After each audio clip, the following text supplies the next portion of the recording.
I am just a chronicler and welcome you to another video. Since I know many of you watch to relax and fall asleep, I thought it would be nice if you left a comment telling me where you're listening from and if it's raining there. Don't forget to like the video and subscribe to the channel if you're enjoying the episodes. Now, it's time to get comfortable, relax, and begin. I should have known better than to trust a GPS on a cross-country drive. But there I was, tired eyes fixed on the endless ribbon of asphalt stretching before me, my faith placed in a tiny blue dot on my phone screen. The sun had just dipped below the horizon, painting the sky in deep purples and oranges. I'd been driving for what felt like days, though my watch told me it had only been about 14 hours. My back ached. My eyes stung, and the idea of another night in a dingy motel made my skin crawl. That's when I saw it. A little side road promising to shave 2 hours off my trip. In 500 feet, turn right onto County Road 237. My GPS chirped. I hesitated for a second. The road looked different, smaller, less maintained. But hey, sometimes the quickest route isn't always the prettiest, right? Turn right now, the robotic voice insisted. With a shrug, I flicked on my turn signal force of habit. There wasn't another car in sight, and steered onto County Road 237. At first, it wasn't so bad. The pavement was a little rougher, sure, and the lane markings had faded to near invisibility, but it was still recognizably a road. Trees crowded in on both sides, their branches forming a kind of tunnel overhead. As twilight deepened into true night, I flicked on my high beams. An hour passed, then 2. The trees gave way to open fields, then to rocky outcroppings that loomed over the road like sleeping giants. I hadn't seen a single other vehicle or even a house. A glance at my phone showed no bars of service. That's weird, I muttered, tapping the screen. The GPS was still working though. Small blessings, I guess. Another hour ticked by. My eyelids were getting heavy, and I was starting to regret that last cup of coffee. Nature was calling, and out here, nature was the only restroom option available. I pulled over, the gravel crunching under my tires. As I stepped out of the car, the silence hit me like a physical force. No crickets, no distant traffic, not even the whisper of wind through grass. Just nothing. A shiver ran down my spine. That had nothing to do with the cool night air. I did my business quickly, keeping one eye on the car. As I was about to get back in, something made me pause. I hadn't noticed it while driving, but out here, away from my headlights, the stars were incredible. A vast swath of the Milky Way stretched overhead, more stars than I'd ever seen in my life.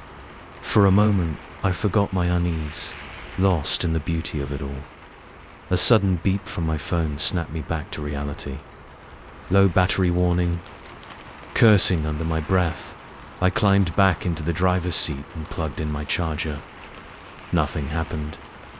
I jiggled the cord, tried a different USB port. Still nothing. Come on, I muttered, a note of panic creeping into my voice.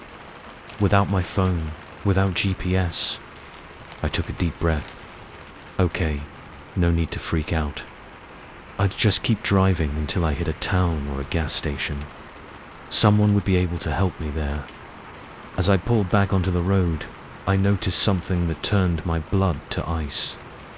The fuel gauge, which had been comfortably above half when I turned onto this road, now hovered just above a quarter tank. That's impossible, I said aloud, my voice sounding thin and scared in the quiet car. I did some quick mental math. Even accounting for this detour, I should have way more gas than that. I pressed down on the accelerator, the need to find civilization suddenly much more urgent. The dark landscape whipped by, formless shapes that could have been trees or buildings or my own imagination. 10 minutes later, I checked the fuel gauge again. It had dropped even further. No, no, no, I chanted, gripping the steering wheel so hard my knuckles turned white. This couldn't be happening. Cars don't just lose gas like that. I started watching the gauge obsessively, my eyes flicking between it and the road. It was definitely dropping faster than it should. Much faster. Just as I was about to really start panicking, I saw something that made my heart leap. Headlights in my rearview mirror. Another car. I nearly cried with relief. But as I watched, that relief curdled into something else. The headlights weren't getting any closer. They maintained the exact same distance behind me, no matter how I varied my speed. Okay, this is weird, I said, trying to keep my voice steady. But weird doesn't mean dangerous. They're probably just really good at maintaining a safe following distance. Even as I said it, I knew I was grasping at straws. Something was very, very wrong here.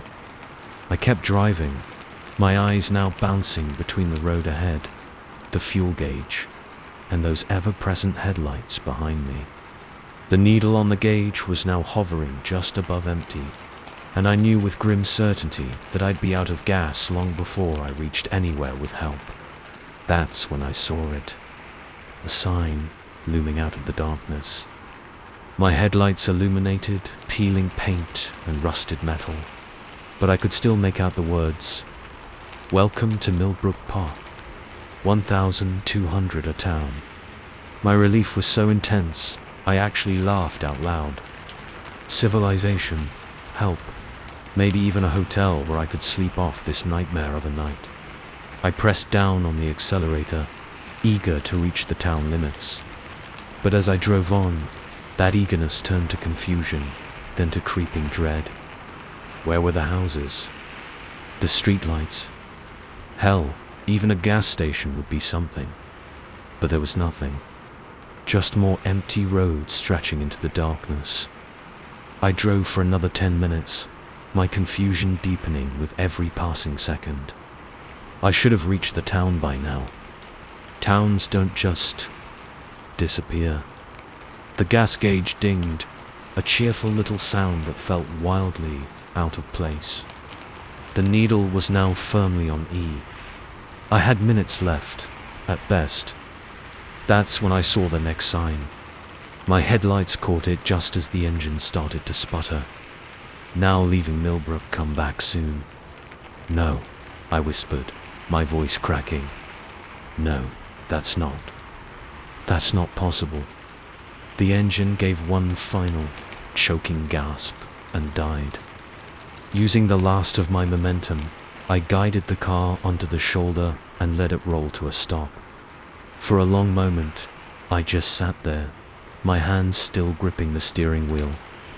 The silence pressed in around me, broken only by the ticking of the cooling engine. Those headlights were still behind me. With shaking hands, I reached for the glove compartment.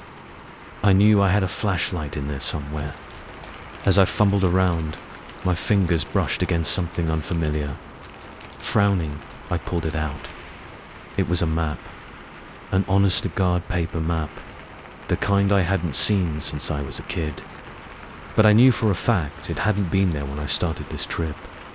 Heart pounding, I unfolded it. It was a map of the area, but not like any map I'd ever seen. The roads twisted in impossible ways, looping back on themselves and intersecting at points that shouldn't exist. And there, right in the center, was a town labeled Millbrook. A chill ran down my spine as I realized the terrible truth. I wasn't just lost. Somehow, I had driven right off the map of the known world. The headlights behind me suddenly flared brighter, and I heard the crunch of gravel as a vehicle pulled up behind my car. Do I stay in the car, hoping whoever it is might help? Or do I run, taking my chances in the dark unknown beyond the reach of my dead headlights? My door handle suddenly rattled, like someone was trying to open it from the outside. Thank God I'd had the presence of mind to lock the doors earlier. "Hey there, stranger," a voice called out, far too cheerful for the circumstances. "Looks like you could use some help. Why don't you come on out so we can have us a little chat?" I sat frozen, my breath coming in short, sharp gasps.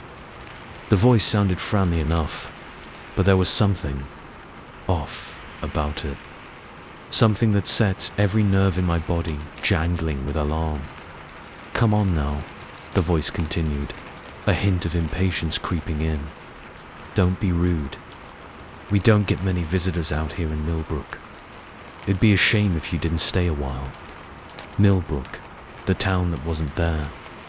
The town I had supposedly driven straight through without seeing a single building. The door handle rattled again, more insistently this time. "Last chance," the voice said, all pretense of friendliness gone. "Open up, or we'll have to do this the hard way." I made my decision in a split second. Grabbing the map and my useless phone, I lunged across to the passenger side door.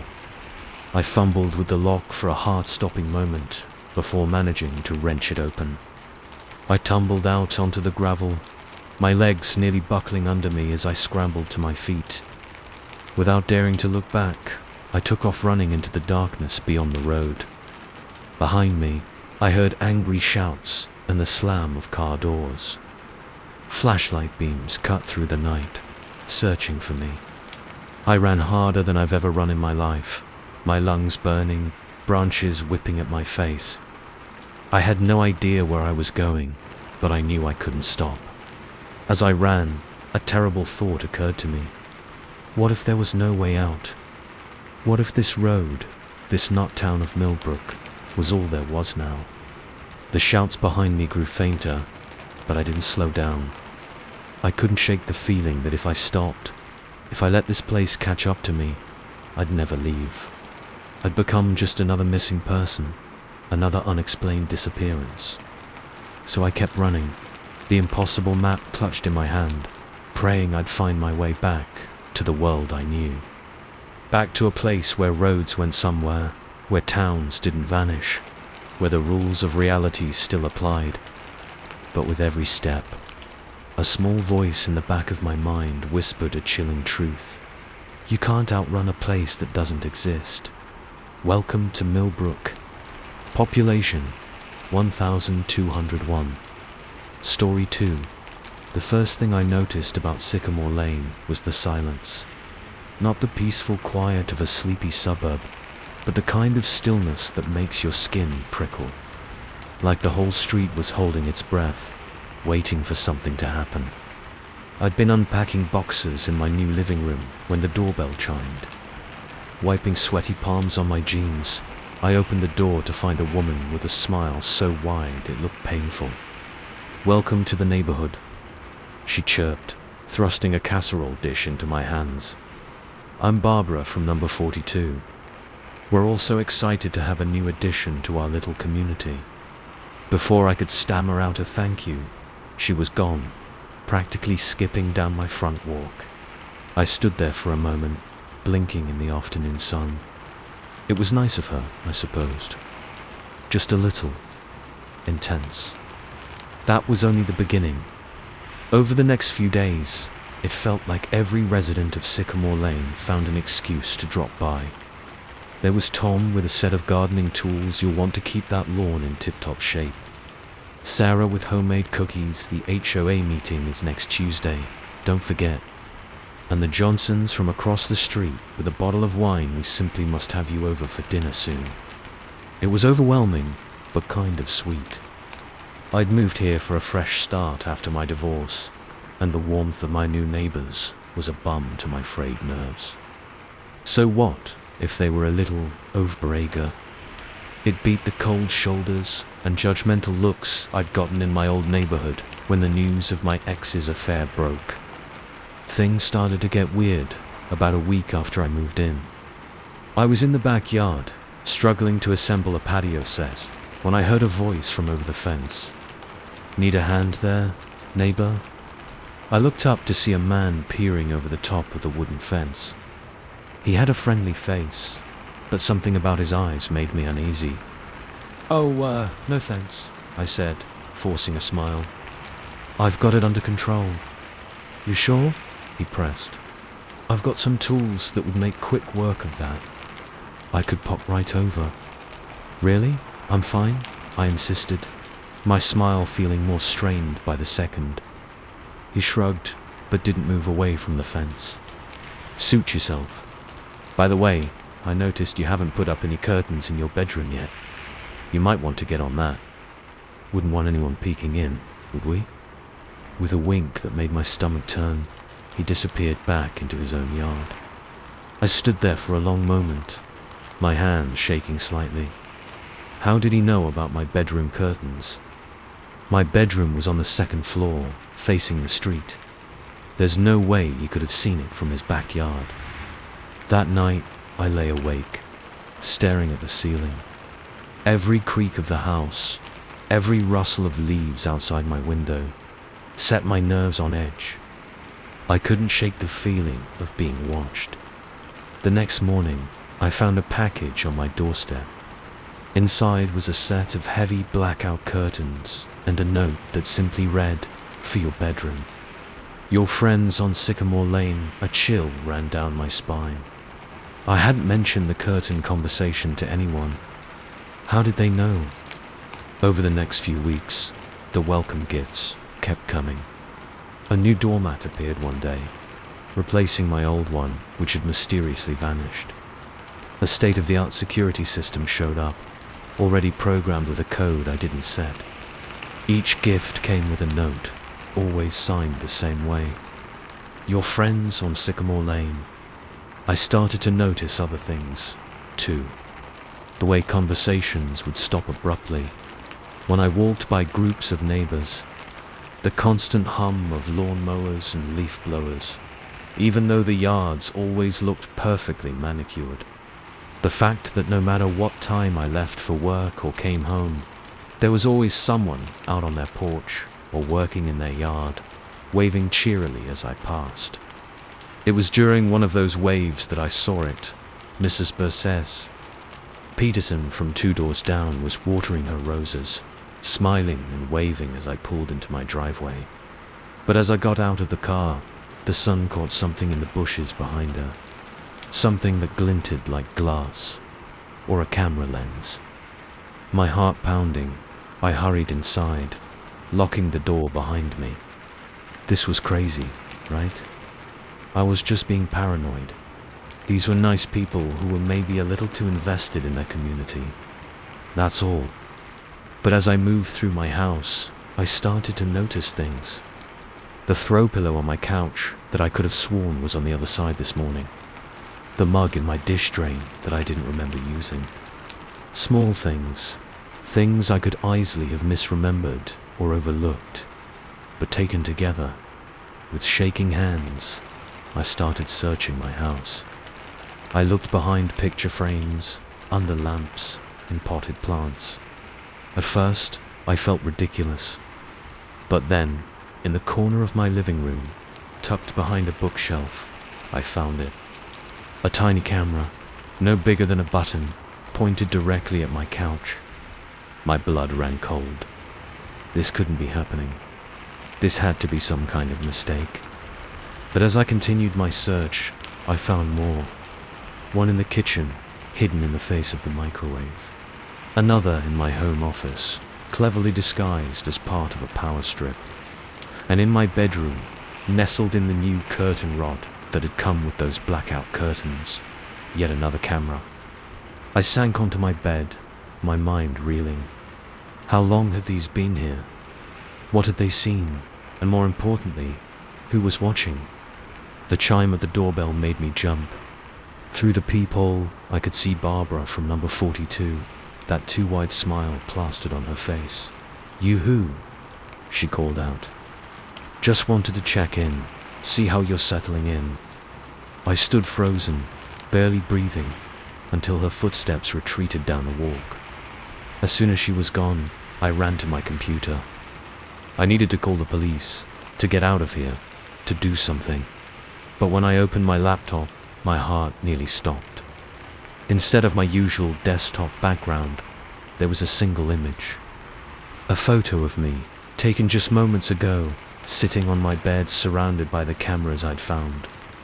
A message popped up in the corner of the screen. Now. Let's not do anything hasty. We're all friends here on Sycamore Lane. I slammed the laptop shut, my mind racing. This wasn't just invasion of privacy. This was something much darker, much more twisted. The sound of a lawnmower starting up outside made me flinch. I peeked through the curtains to see Tom from down the street, methodically pushing his mower back and forth. He looked up, catching my eye, and waved with that same cheerful smile everyone on this street seemed to share. I let the curtain fall back into place, my heart pounding. What do I do now? If I run, will they try to stop me? If I stay, what will happen? The chime of my phone cut through my panicked thoughts. A text message from an unknown number. Neighborhood watch, meeting tonight. Your attendance is mandatory. We have so much to discuss. I stared at the message, my fingers hovering over the screen. Part of me wanted to throw the phone across the room, to scream, to fight back against whatever sick game this was. But another part, a quieter, more insidious part, whispered that maybe it would be easier to just go along with it. To smile and wave and pretend everything was normal. After all, isn't that what good neighbors do? The sound of footsteps on my front porch snapped me out of my daze. Through the peephole, I could see what looked like half the street gathered outside, all wearing those painfully wide smiles. Come on out, neighbor. Barbara's voice called through the door. Don't keep us waiting. We have so much to share with you. As the doorknob began to turn, I realized with a sickening jolt that in my panic, I'd forgotten to lock it after Barbara's earlier visit. The door swung open, revealing a sea of smiling faces. Welcome, they said in unison, to the real Sycamore Lane. As they surged forward, those smiles never wavering, I understood the terrible truth. I wasn't just their new neighbor, I was their newest acquisition. And on Sycamore Lane, no one ever leaves. The door closed behind them with a final, damning click. And somewhere in the distance, a lawnmower droned on, masking whatever sounds might escape from the house at the end of the perfectly manicured street. Story 3. The first thing they tell you about Ravenswood Asylum is that the screaming stopped years ago. What they don't tell you is that the silence is so much worse. I didn't want to take this job. Hell, I didn't want to be within 10 miles of this place. But when you're 3 months behind on rent and the only thing in your fridge is a half-empty bottle of ketchup, you don't exactly have the luxury of being picky. So here I was, pulling up to the imposing gates of Ravenswood in my beat-up Corolla, the gravel crunching ominously under my tires. The place looked like something out of a gothic horror novel, all crumbling stonework and ivy-choked walls, silhouetted against the setting sun. You must be the new night guard, a raspy voice called out as I approached the gatehouse. An old man emerged from the shadows, his face a roadmap of wrinkles. I'm Frank. I'll be showing you the ropes. I forced a smile, trying to ignore the knot of dread in my stomach. Nice to meet you, Frank. I'm Mike. Frank's laugh sounded like gravel in a blender. Nice. Ain't nothing nice about this place, boy. But it pays the bills, don't it? As he led me through the grounds, Frank filled me in on the basics. Ravenswood had been shut down for nearly a decade, but the state was still dragging its feet on deciding what to do with the property. So they kept the skeleton crew of security to keep out vandals and thrill-seekers. Your job's simple, Frank wheezed as we entered the main building. Make your rounds every 2 hours. Check all the doors and windows. And whatever you do, don't go wandering where you ain't supposed to. The interior of Ravenswood was like stepping into a time capsule. Peeling paint, dusty furniture, and an overwhelming smell of mildew and decay. Our footsteps echoed in the empty corridors, stirring up dust motes that danced in the beams of our flashlights. "This is your office," Frank said, gesturing to a small room near the entrance. "Got a desk, a coffee maker, and a TV that picks up about 3 channels on a good day. Bathrooms down the hall. Any questions?" I had about 1,000,000 questions, but the one that came out was, "Is it?" "You know, haunted." Frank's face cracked into a grin, revealing a mouthful of tobacco-stained teeth. "Haunted? Nah. Ghosts are the least of your worries in a place like this. It's the memories that'll get you. The echoes." With that cryptic warning, Frank left me to my first night at Ravenswood. The heavy door closed behind him with a sound like a coffin lid slamming shut. The first few hours weren't so bad. I made my rounds, checking off each area on my clipboard. The children's ward with its faded cartoon murals. The cafeteria with its long tables still set for a meal never served. The recreation room with board games frozen mid-play, as if everyone had simply vanished mid-game. It was on my 3rd round, somewhere around 2 a.m., that things started to get weird. I was passing through the east wing when I heard it. A soft scraping sound, like furniture being moved. I froze, my flashlight beam dancing wildly as my hand shook. "Hello," I called out, immediately regretting it. Isn't that always the first mistake in horror movies? The sound stopped. For a long moment, there was nothing but the pounding of my own heart in my ears. Then, just as I was about to convince myself I'd imagined it, I heard it again, clearer this time. Coming from room 237, with trembling hands, I pushed open the door. The beam of my flashlight swept across peeling wallpaper, a rusted bed frame, and a chair. A chair that definitely hadn't been in the middle of the room during my last round. I approached it slowly, half expecting something to jump out at me, but there was nothing. Just an old wooden chair, inexplicably moved from its original spot by the window. "Okay, Mike," I muttered to myself. "Get it together. It's an old building. Things settle. Floors shift. No big deal." But as I turned to leave, something caught my eye. There, on the dusty floor, was a single footprint. Not mine. Much too small to be mine. I practically ran back to my office, slamming the door behind me. My hand shook as I poured myself a cup of coffee, spilling half of it on the desk. "You're losing it," I told my reflection in the grimy window. "It's just your imagination playing tricks on you." The rest of the night passed in a blur of paranoia. Every creak of the building, every whisper of wind through broken windows, set my nerves on edge. By the time dawn broke, I was a jittery mess, jumping at my own shadow. Frank found me like that, hunched over my 3rd cup of coffee, eyes wild. "Rough night?" he asked, that same knowing grin on his face. I wanted to tell him everything, about the chair, the footprint, the constant feeling of being watched. But something held me back. Maybe it was pride, or maybe it was the fear that he'd think I was crazy. So I just shrugged and said nothing I couldn't handle. Frank's grin widened. "That's the spirit, boy. See you tonight." I spent the day in a haze, trying to convince myself that it had all been in my head. By the time I pulled up to Ravenswood that evening, I had almost succeeded.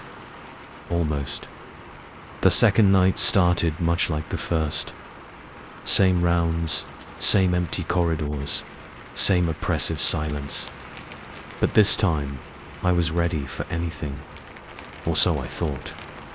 It was during my midnight round that I noticed it. The door to the records room was ajar. I was sure I'd closed it earlier. Heart in my throat, I pushed it open.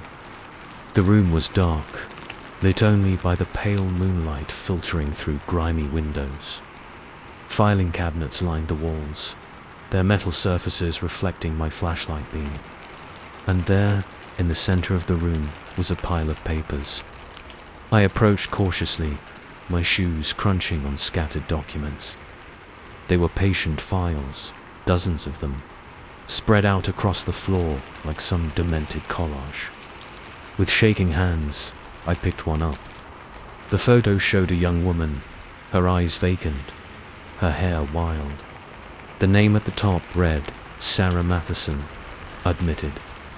June 15th, 2024. I blinked. Sure, I had read it wrong. 2024, but that was. The realization hit me like a bucket of ice water. That was today's date. I dropped the file like it had burned me, stumbling backward. My elbow caught one of the filing cabinets, sending it crashing to the floor with a sound like a gunshot. In the sudden silence that followed, I heard it, footsteps, coming from the corridor outside. I whirled around, my flashlight beam cutting through the darkness. And there, framed in the doorway, was a figure. A woman, her hair wild, her eyes vacant, just like the photo. She opened her mouth, and I braced myself for a scream. But what came out was worse. So much worse. "Welcome home," she whispered. I ran. I ran like I've never run before, my feet pounding on the worn linoleum, my breath coming in ragged gasps. I didn't stop until I reached my car, fumbling with the keys, my hands shaking so bad I could barely get the key in the ignition. As I peeled out of the parking lot, my headlights swept across the front of the building. And there, in every window, were faces. Dozens of faces pressed against the glass, watching me go. I drove straight to Frank's house. I don't know what I expected. Comfort, explanations, maybe even a good laugh at the new guy's overactive imagination. What I got was an empty house, a layer of dust over everything, and a newspaper clipping on the kitchen table. Local man Frank Harrison found dead in abandoned asylum, the headline read. The date on the newspaper, June 15th, 1994, 30 years ago to the day. I should have left town that night. Should have driven until Ravenswood was nothing but a bad memory in my rearview mirror. But something kept me there. Some need to understand, to make sense of what I'd seen. The next night, I found myself pulling up to those same imposing gates. The gravel crunched under my tires, a sound I was starting to hate. As I stepped out of my car, I saw a figure emerge from the gatehouse. For a moment, my heart leaped. Frank, but no. It was a young woman, her smile too wide, her eyes too bright. "You must be the new night guard," she said, her voice eerily familiar. "I'm Sarah. I'll be showing you the ropes." As she led me towards the building, I couldn't shake the feeling that I'd seen her before. In a file, perhaps, or a nightmare. The heavy doors of Ravenswood closed behind us with a sound like a coffin lid slamming shut. And somewhere in the depths of the asylum, a clock began to chime. Midnight, June 16th, 2024. My shift had just begun. Story 4. The first thing I noticed about the cabin was the smell. Not the musty odor of disuse I'd expected, but something fresher. Pine and cinnamon, with an undercurrent of... Was that vanilla? Wow, they really went all out with the air fresheners, I said, dropping my duffel bag on the hardwood floor. My wife, Sarah, inhaled deeply. It's nice. Makes it feel homey, doesn't it? I nodded, taking in our surroundings. The cabin was everything the Airbnb listing had promised. rustic charm with modern amenities. A stone fireplace dominated one wall, while floor-to-ceiling windows offered a breathtaking view of the surrounding forest. It was perfect. Too perfect, almost. We'd booked this place on a whim, desperate for a break from the chaos of city life. A week in the mountains, just the two of us, no cell service, no internet. A chance to reconnect, to remember why we'd fallen in love in the first place. As Sarah explored the kitchen, oohing and awing over the high-end appliances, I wandered into the bedroom. King-size bed, ridiculously soft-looking comforter, another stunning view of the forest. But something caught my eye. A small red light blinking in the corner of the room. I frowned, moving closer. It looked like a camera, the kind you'd use for home security. But why would there be a camera in the bedroom? "Hey, Sarah," I called out. "Come look at this." But by the time she joined me, the light had stopped blinking. I searched the corner where I'd seen it, but found nothing. No camera, no red light, not even a mount where one could have been. "Are you sure you saw something?" Sarah asked, her brow furrowed. I ran a hand through my hair, suddenly feeling foolish. I guess not. Must have been a reflection or something. Sarah smiled, wrapping her arms around me.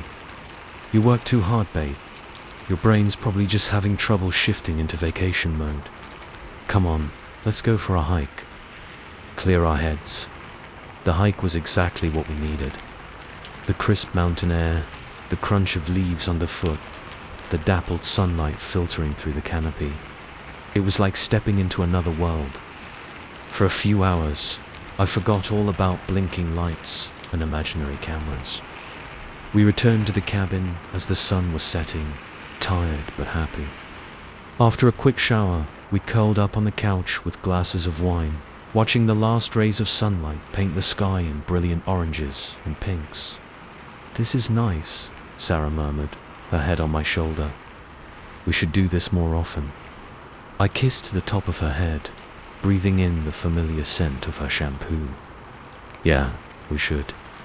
That night, I slept better than I had in months. The bed was impossibly comfortable, the room the perfect temperature.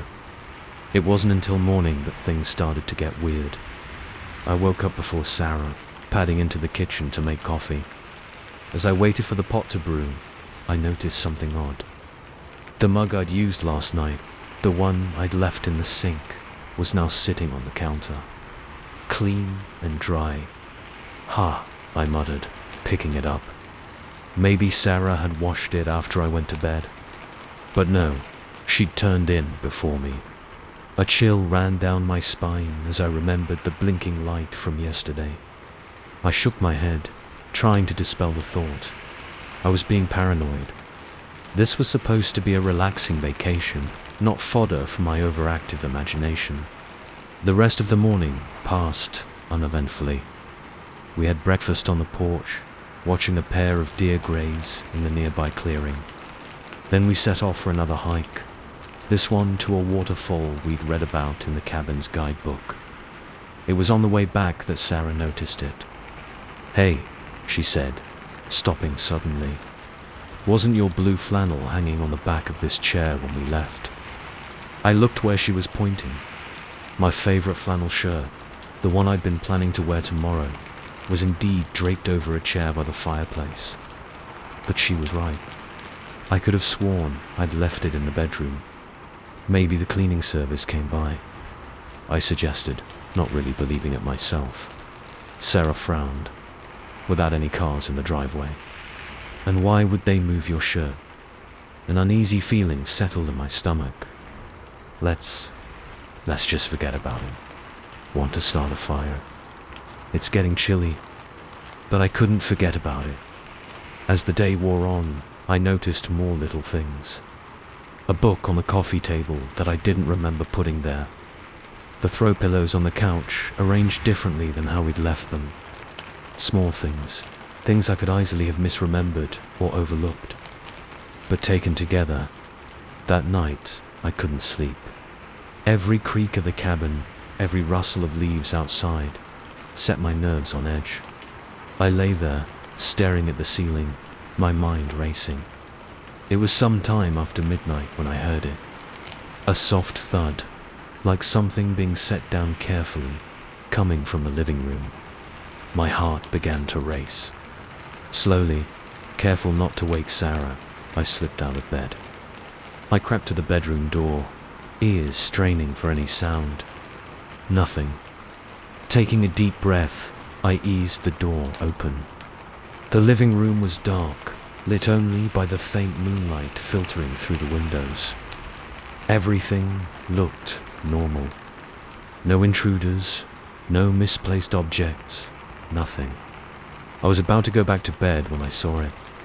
There, on the coffee table, was a steaming mug of tea. A mug that definitely hadn't been there when we went to bed. My blood ran cold. This wasn't my imagination. This wasn't forgetfulness or coincidence. Someone had been in here. Someone was in here. With shaking hands, I pulled out my phone. No signal, of course. We were miles from the nearest cell tower. "Sarah," I hissed, rushing back to the bedroom. "Sarah, wake up. We need to leave now."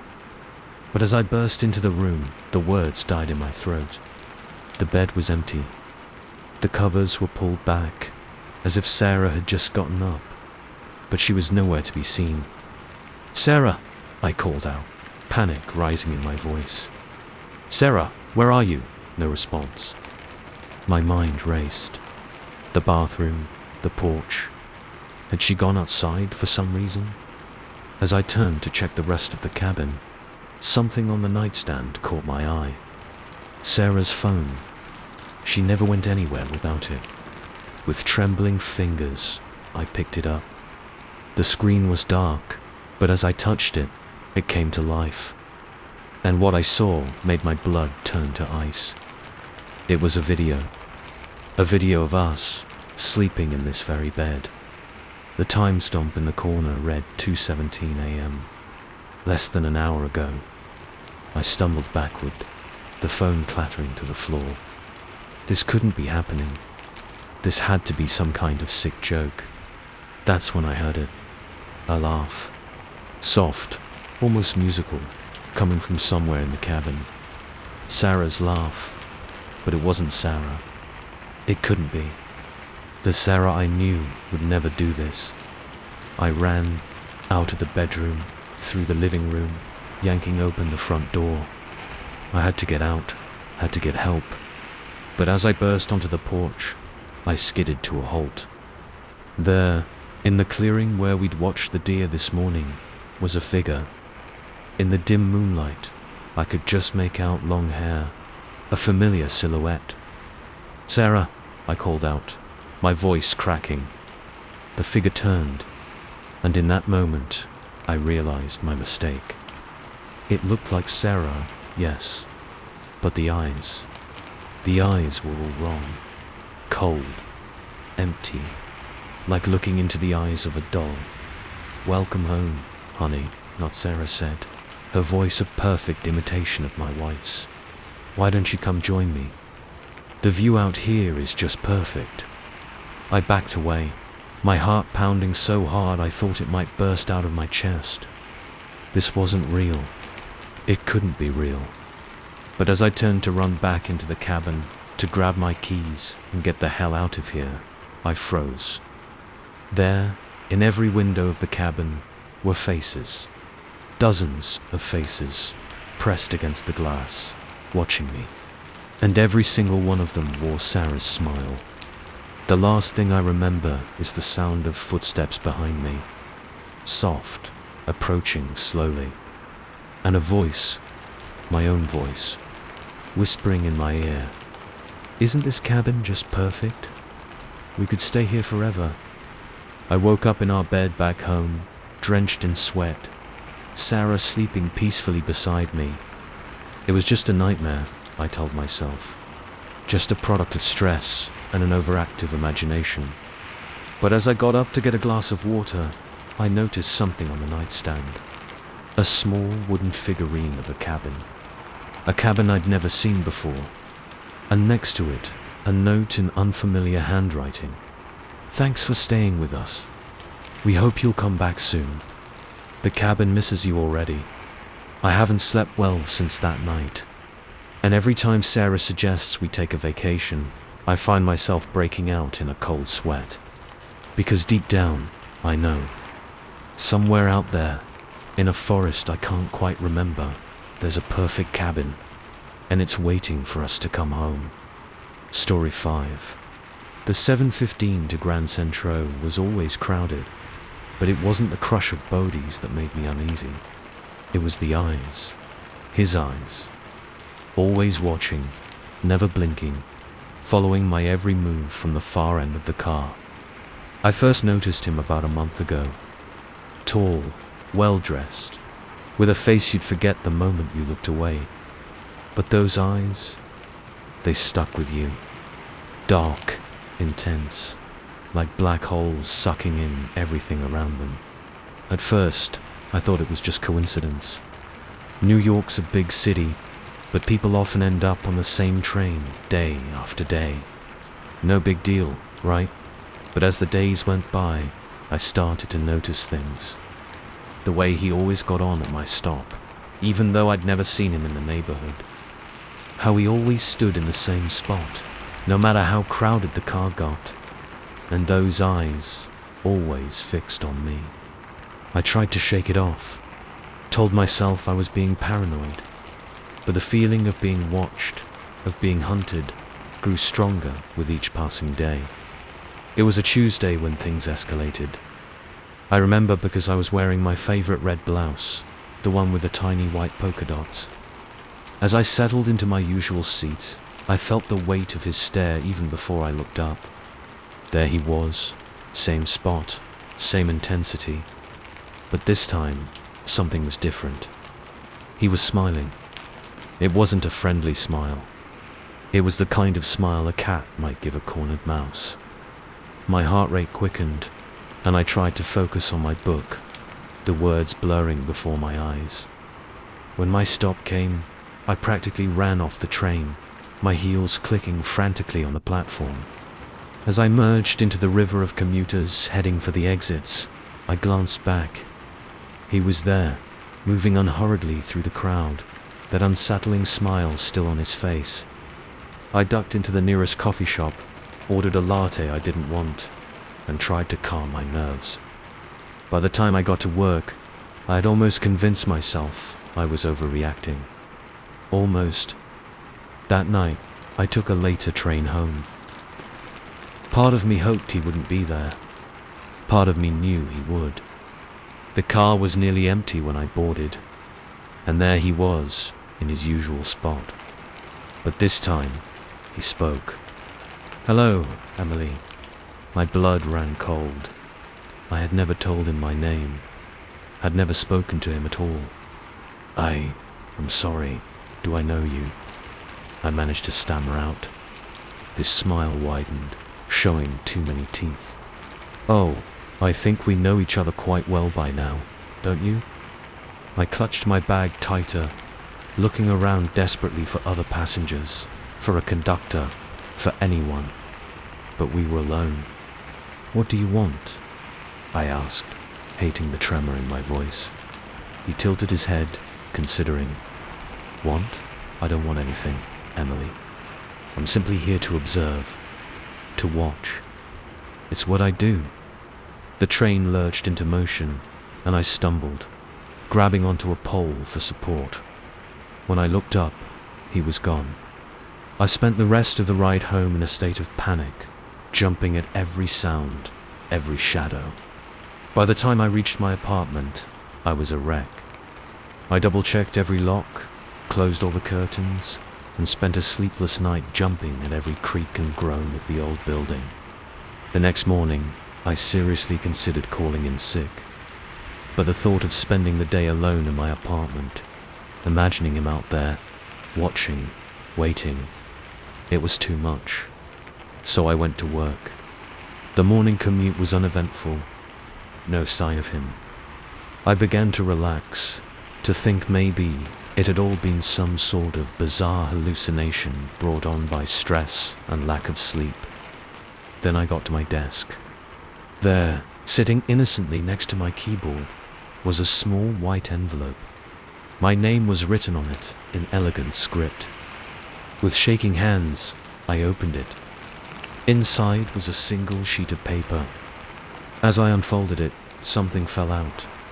A small red button, the kind that might have come off my favorite blouse. The note was short. 7:15 a.m. Woke up, hit snooze twice. 7:32 a.m. Showered, used the lavender body wash. 7:50 a.m. Made coffee. 2 sugars, no cream. 8:05 a.m. Left apartment. Locked door twice to be sure. 8:17 a.m. Boarded train. Sat in third car, window seat. You really should be more careful with your belongings, Emily. See you on the ride home. I crumpled the paper in my fist, fighting back tears of fear and frustration. This couldn't be happening. How did he know all this? How did he get into my office?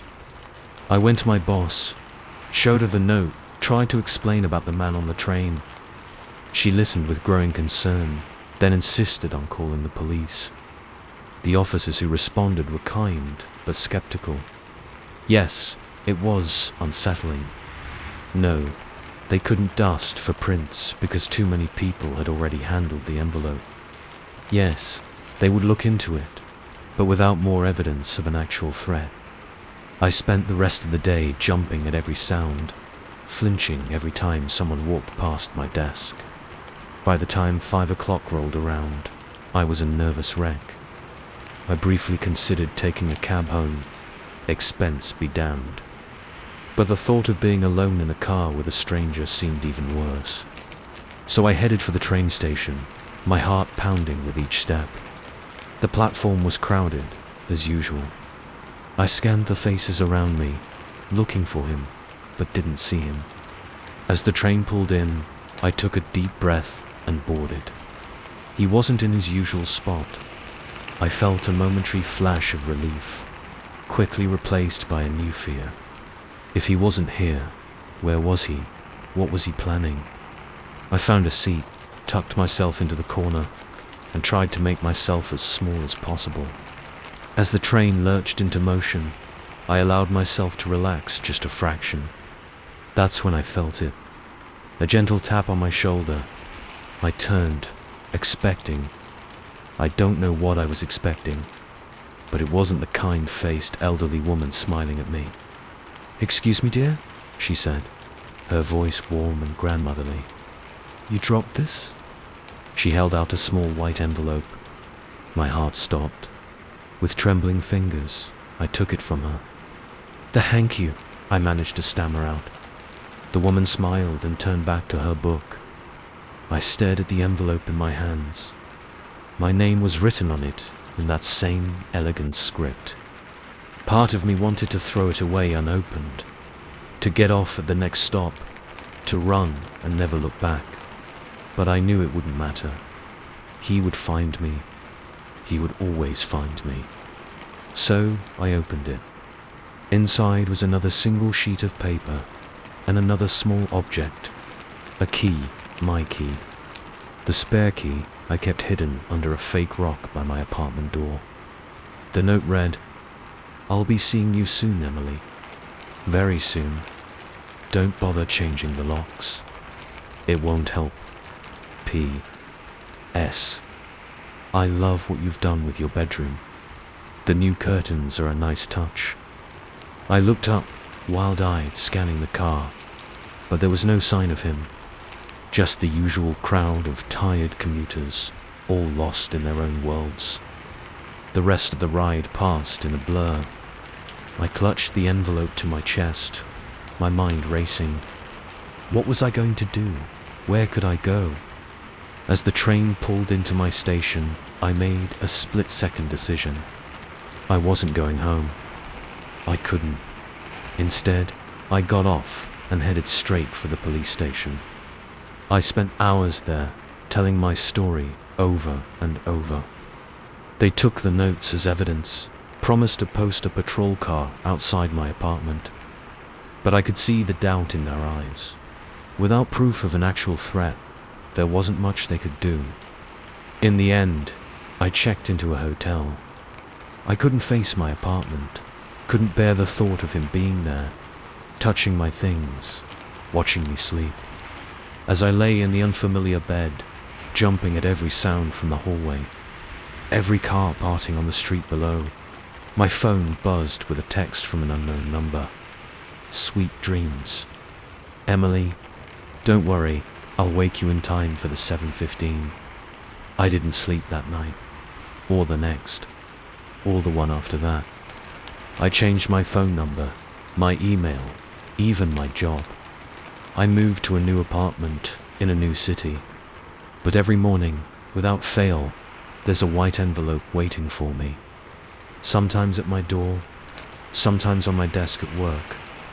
Once, terrifyingly, on my pillow when I woke up. Always with the same message. See you on the ride home, Emily. I don't take trains anymore. I don't take buses or cabs. I work from home when I can, only going out when absolutely necessary. But it doesn't matter, because I know, deep down, that one day I'll look up and see those eyes watching me. And on that day, the ride will finally be over. Story 6.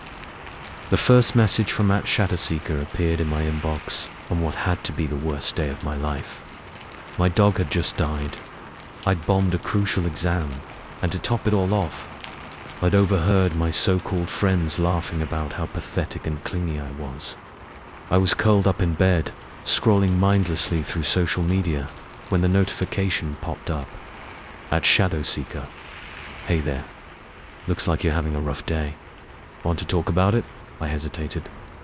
Mum always warned me about talking to strangers online, but something about the message felt different, warm, understanding. So I replied, Me, how did you know I'm having a bad day? @Shadowseeker. Just a hunch. Your recent posts have a sadness to them.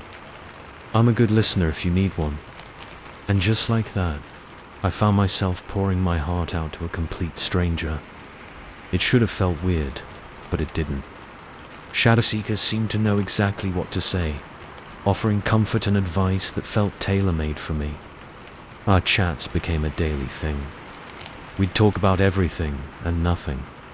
My dreams of becoming a writer, my struggles with anxiety, even silly stuff like our favorite ice cream flavors. Mine's mint chocolate chip. Theirs was always whatever you're in the mood for. It was nice, having someone who always seemed to be there, who always knew the right thing to say, someone who got me in a way no one else ever had. About a month into our friendship, things started to get weird. It was little things at first. Shadowseeker would mention details about my day that I hadn't told them. Like the time they asked how my calculus test went before I'd even mentioned having one. Oh, they said when I pointed it out. You must have mentioned it earlier and I just remembered. My memory's pretty good like that. I brushed it off. After all, we talked so much. It was possible I'd mentioned it and forgotten. But then it happened again. And again. @Shadowseeker. How's your mum doing? Is her cold any better? Me? What? How did you know my mum has a cold? @Shadowseeker. Didn't you tell me yesterday? I could have sworn you did. But I knew I hadn't. I hadn't told anyone. My mum had just started sniffling that morning. A chill ran down my spine as I stared at the message. How could they possibly know that? I started paying closer attention to our conversations after that. And the more I looked, the more unsettling things I noticed. Like how Shadowseeker always seemed to be online exactly when I was, no matter what time of day or night. Or how they would often finish my sentences or reference inside jokes I'd only ever shared with my closest friends. One night, unable to sleep, I decided to scroll back through our chat history. What I found made my blood run cold. In our very first conversation, before I'd told them anything about myself, Shadow Seeker had said, "I'm sorry about your dog. Losing a pet is always hard." But I hadn't mentioned Buddy's death until much later in our chat. There was no way they could have known. My hands shaking, I kept scrolling. The messages were full of little details about my life that I knew I'd never shared. My locker combination, the name of my childhood imaginary friend, the fact that I always sleep with my left foot sticking out from under the covers. This wasn't just someone being observant. This was impossible. Heart pounding, I typed out a message. "Me, who are you really? How do you know all these things about me?" The reply came instantly. "At Shadow Seeker." "What do you mean?" "I'm your friend. I know you because you've told me." "Me? No. There are things you know that I never told you." "How, at Shadow Seeker?" "Don't be silly. Of course you told me.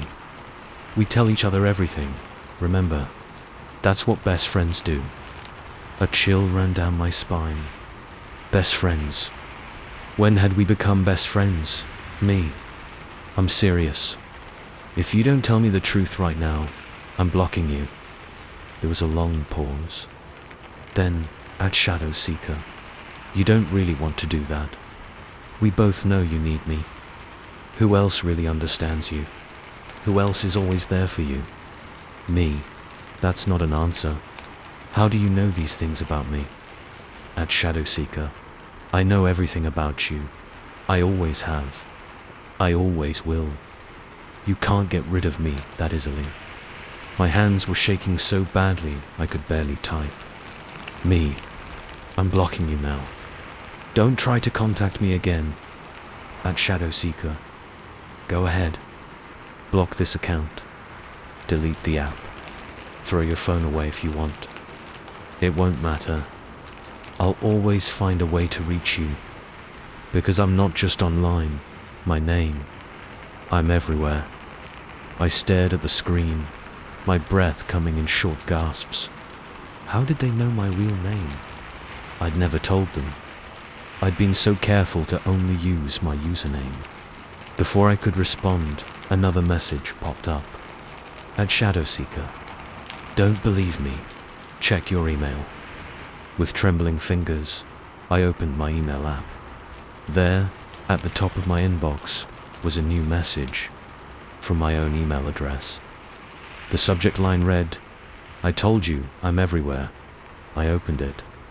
My heart pounding so hard, I thought it might burst out of my chest. Inside was a single line of text. "Look behind you." I spun around so fast I nearly fell off my bed. But my room was empty. Just the familiar shadows cast by my desk lamp. Breathing a sigh of relief, I turned back to my phone and froze. There, on the screen, was a photo. A photo of me, taken seconds ago, from an angle that could only have come from the far corner of my room. The corner that had been empty when I looked. A new message appeared below the photo. At Shadow Seeker. See? Always watching. Always here.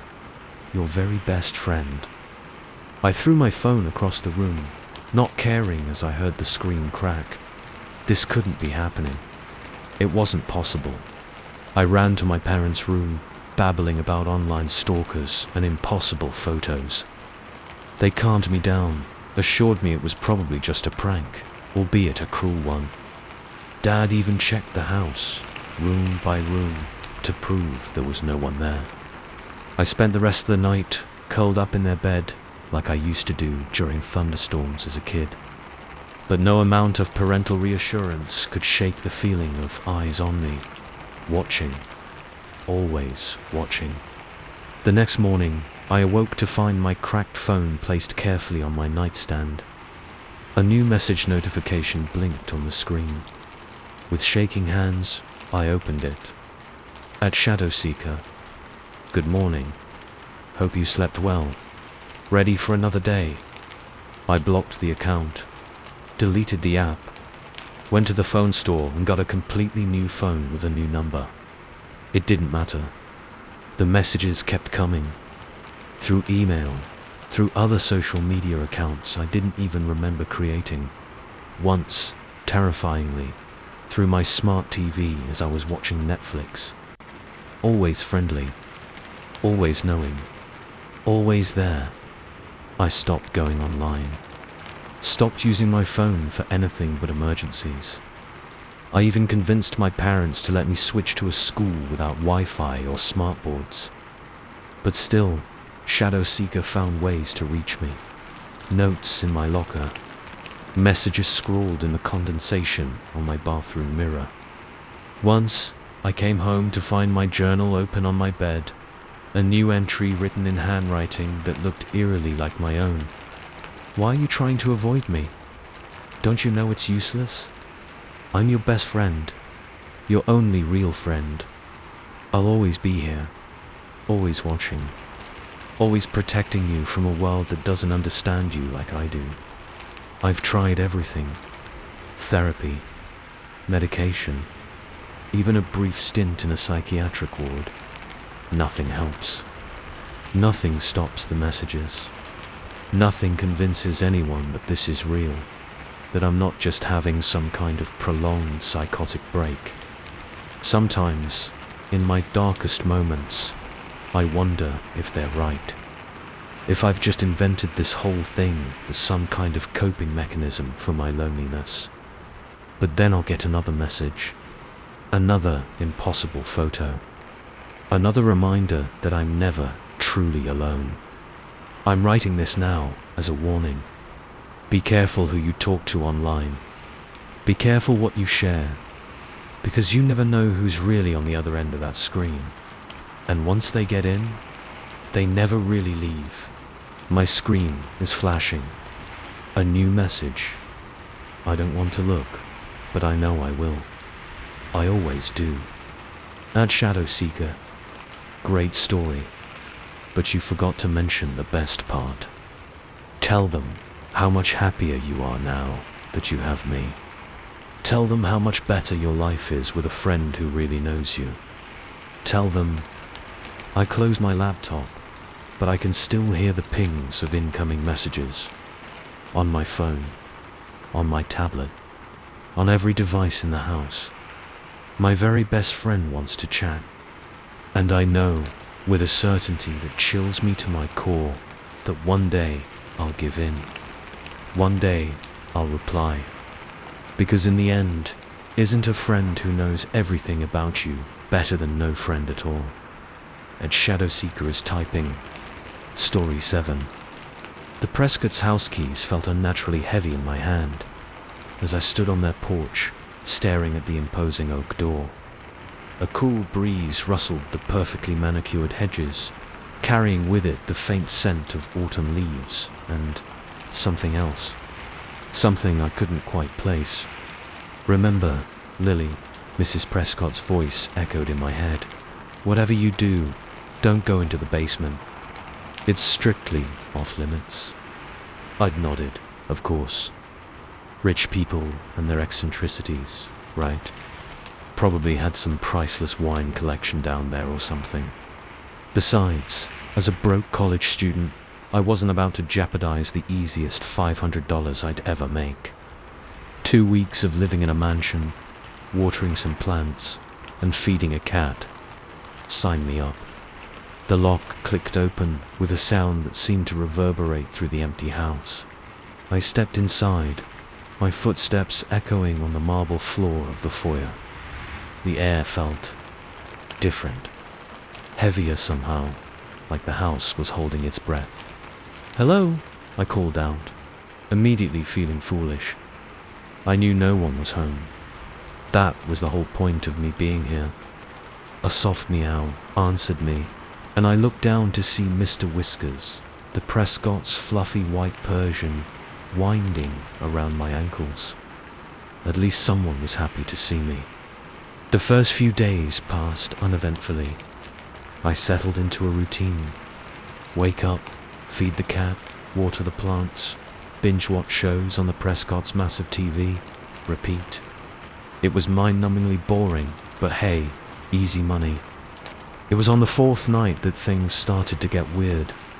I was jolted awake by a sound I couldn't quite identify, a sort of scraping, scratching. It seemed to be coming from below. Fully awake now, I sat up in bed, straining my ears. There it was again, definitely coming from underneath me. From the basement. My heart started to race. It was probably just the house settling, right? Old houses made weird noises all the time. Or maybe it was mice. Yeah, that had to be it. But as I lay there in the dark, listening to that persistent scratching, a new thought crept into my mind. What if it wasn't mice? What if someone had broken in? I grabbed my phone, ready to call 911 at a moment's notice, and crept downstairs. The sound grew louder as I approached the basement door. My hand hovered over the doorknob, Mrs. Prescott's warning ringing in my ears. But if someone was down there, I needed to know. Taking a deep breath, I turned the knob. Locked. Of course it was locked. I let out a shaky laugh, relief flooding through me. See? Nothing to worry about. Couldn't be an intruder if the door was locked. I turned to head back upstairs, but froze mid-step. The scratching had stopped, and in its place was a new sound. A voice, muffled, barely audible, but definitely there. Help me. I ran back to the guest room, locked the door, and didn't sleep a wink for the rest of the night. The next morning, in the bright light of day, I felt silly. It had obviously been a dream, or my imagination running wild after binging too many horror movies. There was no way I'd actually heard a voice. Right. But as I went about my day, I couldn't shake the uneasy feeling in the pit of my stomach. My eyes kept being drawn to that basement door. Once, I could have sworn I saw the doorknob rattle just slightly. But when I looked again, it was perfectly still. That night, I made sure to double-check all the doors and windows before bed. I even pushed a heavy chair in front of my bedroom door, feeling a bit ridiculous as I did so. But better safe than sorry, right? I woke up sometime in the early hours of the morning, the room bathed in an eerie blue glow from the digital clock on the nightstand. 3:33 a.m. Everything was quiet. Too quiet. Even the usual ambient noises of the house, the hum of the refrigerator, the soft whir of the air conditioning, seemed muted. And then I heard it. Footsteps. Slow, dragging footsteps coming up the stairs. My breath caught in my throat. The chair was still in front of my door. I'd checked all the locks. There was no way anyone could have gotten in. The footsteps stopped right outside my room. I lay there, frozen, hardly daring to breathe. The doorknob began to turn, slowly, so slowly. The chair shuddered, inching across the floor as something pushed against the door. I wanted to scream, to run, to do something, but my body wouldn't respond. I was paralyzed with fear.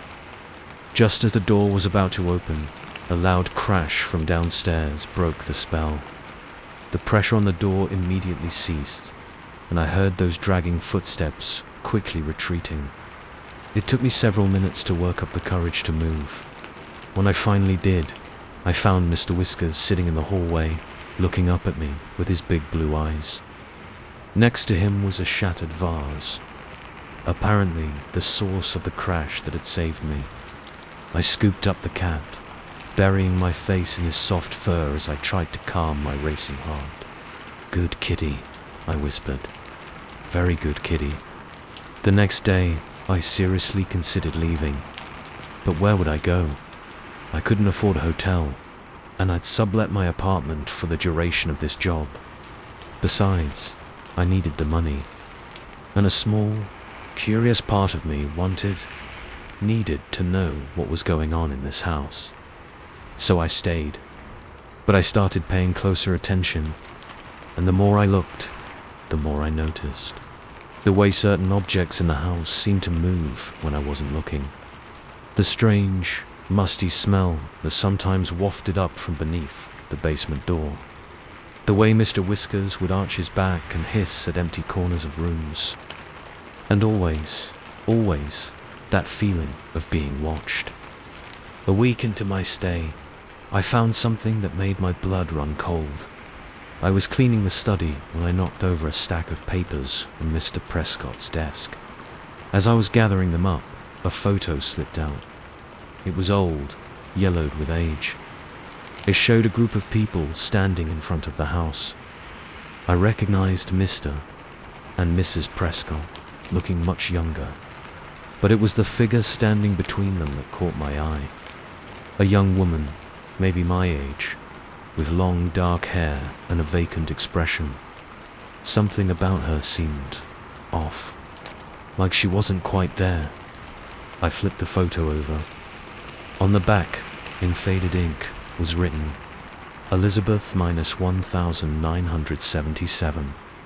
That night, the scratching from the basement was louder than ever, and this time I was sure I heard a voice.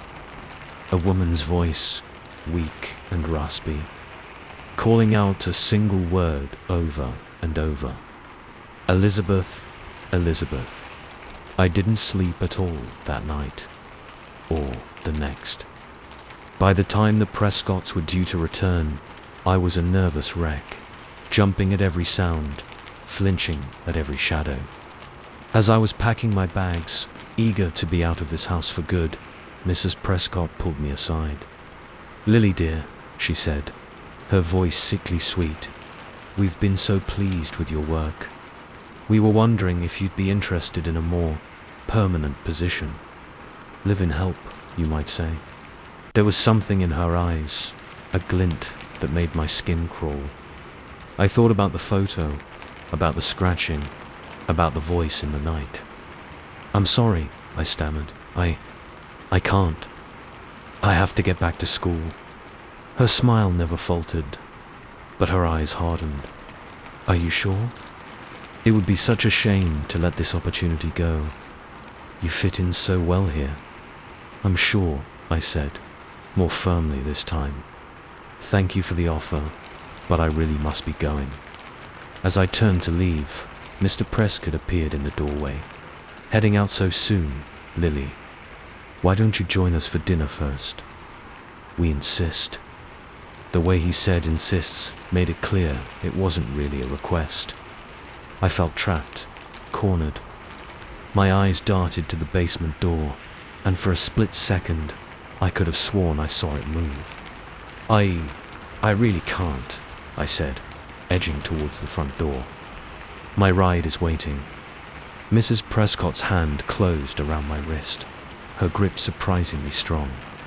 Now, she said, her voice losing its sweetness. "Don't be rude. We're offering you a wonderful opportunity here, a chance to be part of our family." I yanked my hand away, my heart pounding. "I have to go," I said, no longer caring about being polite. I grabbed my bags and ran for the door. As I reached for the doorknob, I heard it. That scratching sound, louder than ever. And the voice, clear as day this time. "Don't leave me. Please. Don't leave me here." I hesitated for just a moment, my hand on the doorknob. Then I heard Mrs. Prescott behind me, her voice cold and hard. "Elizabeth, dear, don't you want to meet your new sister?" I ran and didn't look back. Not even when I heard the screams. Not even when I heard my own name being called, in a voice that sounded terrifyingly like my own. I never went back to that house. Never answered the Prescott's calls. I changed my number, moved to a new apartment, did everything I could to put that experience behind me. But sometimes, late at night, I still hear that scratching, still hear that voice calling out, and I wonder, what if I had opened that basement door? What if I had stayed? And in those moments, I hold Mr. Whiskers, yes. I took him with me a little tighter, and I remind myself, some doors are locked for a reason, and some families are better left alone. Story 8. The first thing I noticed about the trail was the silence. Not the peaceful quiet of nature, but a vacuum-like absence of sound that made my ears ring. No birds chirping, no leaves rustling, not even the crunch of our boots on the forest floor. It was as if the world had been muted. "Hey, Jake," I called out to my hiking buddy, my voice sounding oddly flat in the still air. "You ever seen this trail before?" Jake paused, consulting the crinkled map he'd pulled from his pocket. His brow furrowed as he traced our route with his finger. "That's weird," he muttered. "It's not on here. We'd been hiking in Blackwood Forest for years, thought we knew every trail like the backs of our hands. But this one was different." The entrance had appeared suddenly, a narrow gap in the dense undergrowth that seemed to beckon us forward. "Maybe it's new," I suggested, though even as I said it, I knew it couldn't be true. The path looked old, well-worn, like it had been there for centuries. Jake shrugged, a glint of excitement in his eyes. "Only one way to find out, right? Come on, Alex, where's your sense of adventure?" I hesitated, an uneasy feeling settling in the pit of my stomach. But Jake was already moving forward, and I didn't want to seem like a coward, so I followed, stepping onto the unmarked trail. The moment my foot touched the path, the air seemed to change. It became heavier, almost oppressive, like the forest itself was pressing down on us. The trees loomed larger, their branches reaching out like gnarled fingers, creating a canopy so thick it blotted out most of the sunlight. We walked for what felt like hours, the unchanging scenery making it impossible to gauge how far we'd come. The silence grew more profound with each step, until I could hear the blood rushing in my ears, the thud of my heart echoing in my chest. "Jake," I said, my voice barely above a whisper, "maybe we should turn back." But when I looked up, Jake was gone. Panic surged through me. "Jake," I called out, my voice swallowed by the unnatural silence. "Jake, where are you?" No response, not even an echo. I spun around, trying to retrace our steps, but the trail behind me had changed. Where there had been a clear path, there was now a tangle of undergrowth so dense it seemed impenetrable. My breath came in short, sharp gasps as I tried to quell the rising tide of fear. This wasn't possible. Trails didn't just change like this. I must have gotten turned around somehow. I picked a direction and started walking, calling out for Jake every few steps. The forest seemed to close in around me, the trees pressing closer, their branches reaching out as if trying to grab me. That's when I saw it. A flash of red through the trees. Jake's jacket. Relief flooded through me as I rushed towards it, pushing through the undergrowth. "Jake!" I called out. "Thank God! I thought I'd lost you." But as I burst into a small clearing, my relief turned to icy dread. It was Jake's red jacket, all right, hanging from a branch. But Jake wasn't in it. With trembling hands, I reached out to touch the jacket. It was cold, as if it had been hanging there for hours. And it was damp, not with sweat, but with something darker. Something that left rust-colored stains on my fingers. A twig snapped behind me, and I whirled around, my heart leaping into my throat. But there was nothing there. Just more trees, more silence. "Hello," I called out, hating how small and scared my voice sounded. "Is anyone there?" The forest seemed to shift around me, the shadows deepening, taking on shapes that were almost human. I blinked hard, telling myself it was just my imagination, just fear playing tricks on me. But when I opened my eyes, they were still there. Shadow figures, barely distinguishable from the darkness between the trees, but undeniably present. And they were moving. Towards me, I ran. I ran like I'd never run before, branches whipping at my face, roots threatening to trip me with every step. I didn't know where I was going, didn't care. I just knew I had to get away. I don't know how long I ran. Time seemed to lose all meaning in that nightmarish forest. But eventually, my legs gave out, and I collapsed to the ground, gasping for air. As I lay there, trying to catch my breath, I became aware of a sound. The first sound I'd heard since stepping onto this accursed trail. It was faint at first, barely audible over my pounding heart. But it grew louder, clearer. Whispers. Hundreds, maybe thousands of whispers, all around me. I couldn't make out the words, but the tone was clear. Hungry, eager, anticipating.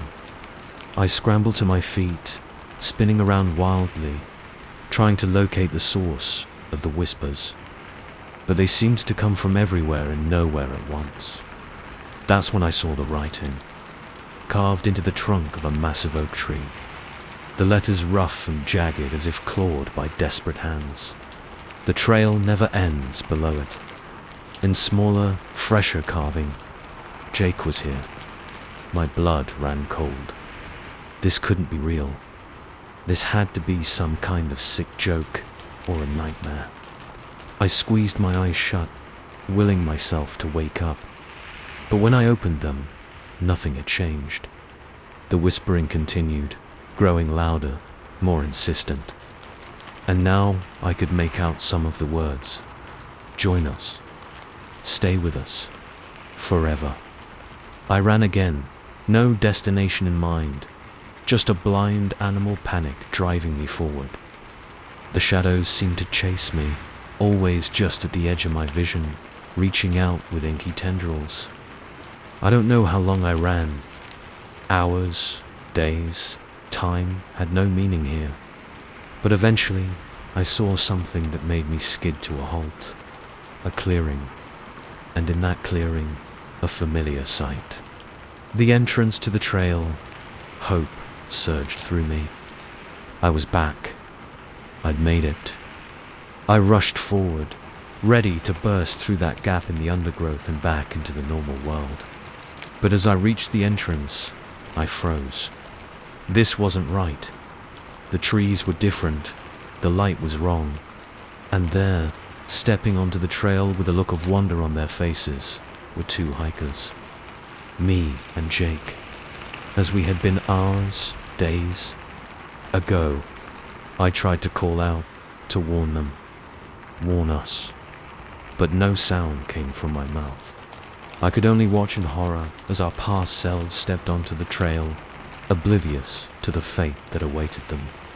As they disappeared into the forest, the whispering returned, louder than ever.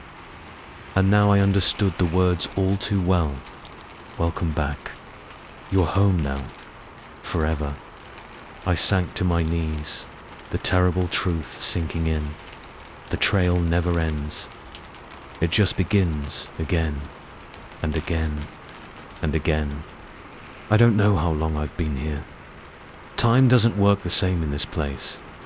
I've watched countless hikers enter the trail, always in pairs, always excited for an adventure.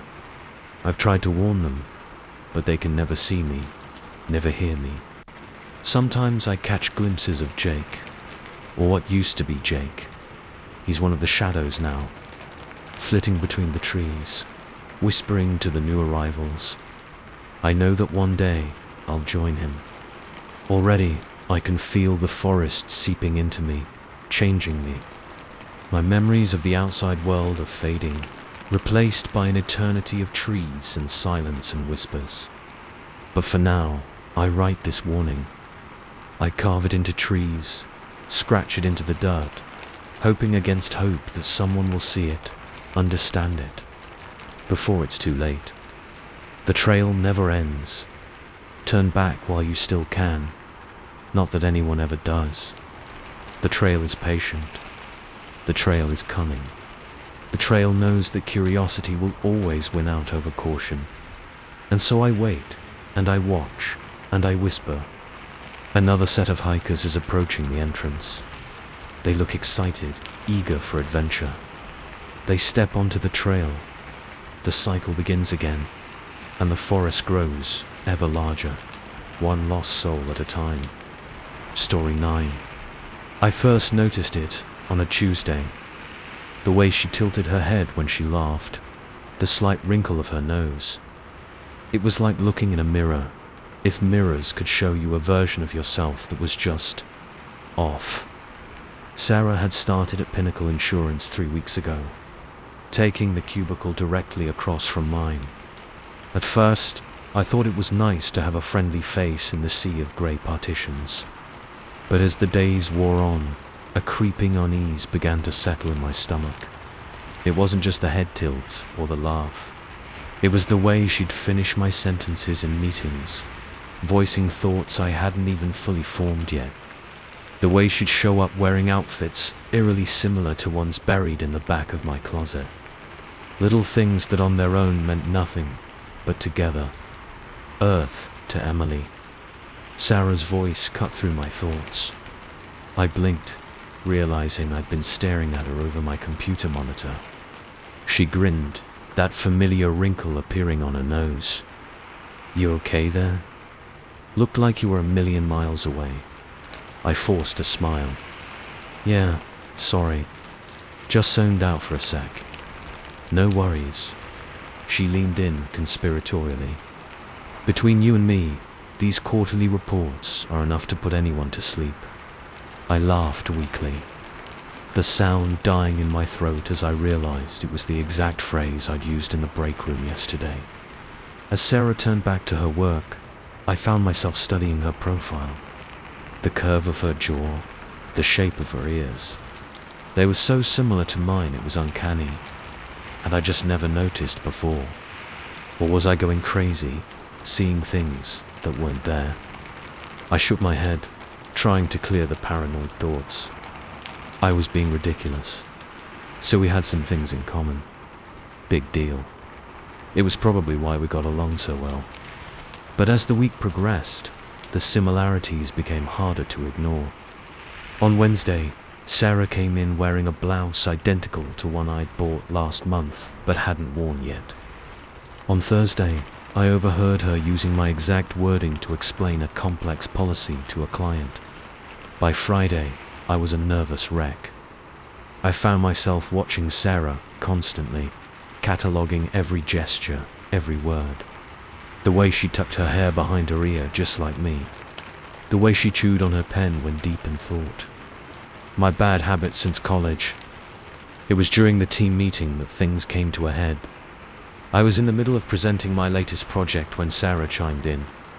"What Emily means to say," she said, flashing that now familiar grin, "is that by restructuring our approach, we can increase efficiency by 15% or reducing overhead."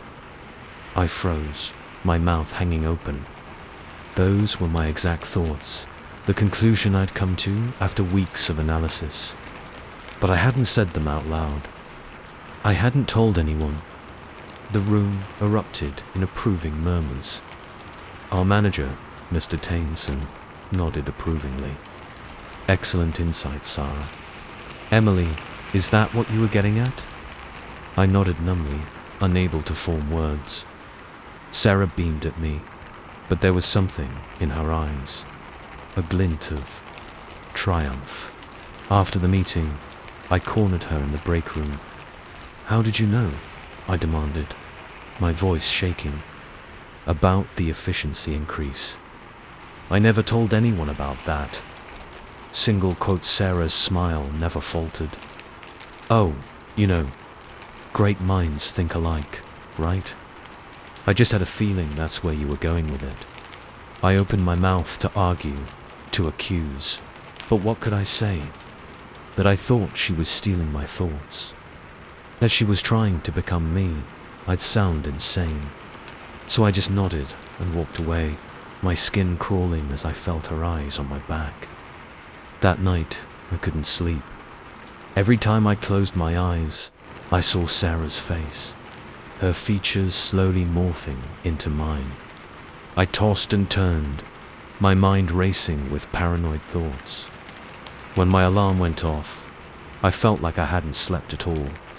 I dragged myself out of bed, shuffling to the bathroom. As I reached for my toothbrush, I caught my reflection in the mirror and screamed. For a split second, I could have sworn I saw Sarah staring back at me. I called in sick that day, unable to face the thought of seeing her. I spent the day pacing my apartment, jumping at every sound, flinching away from every reflective surface.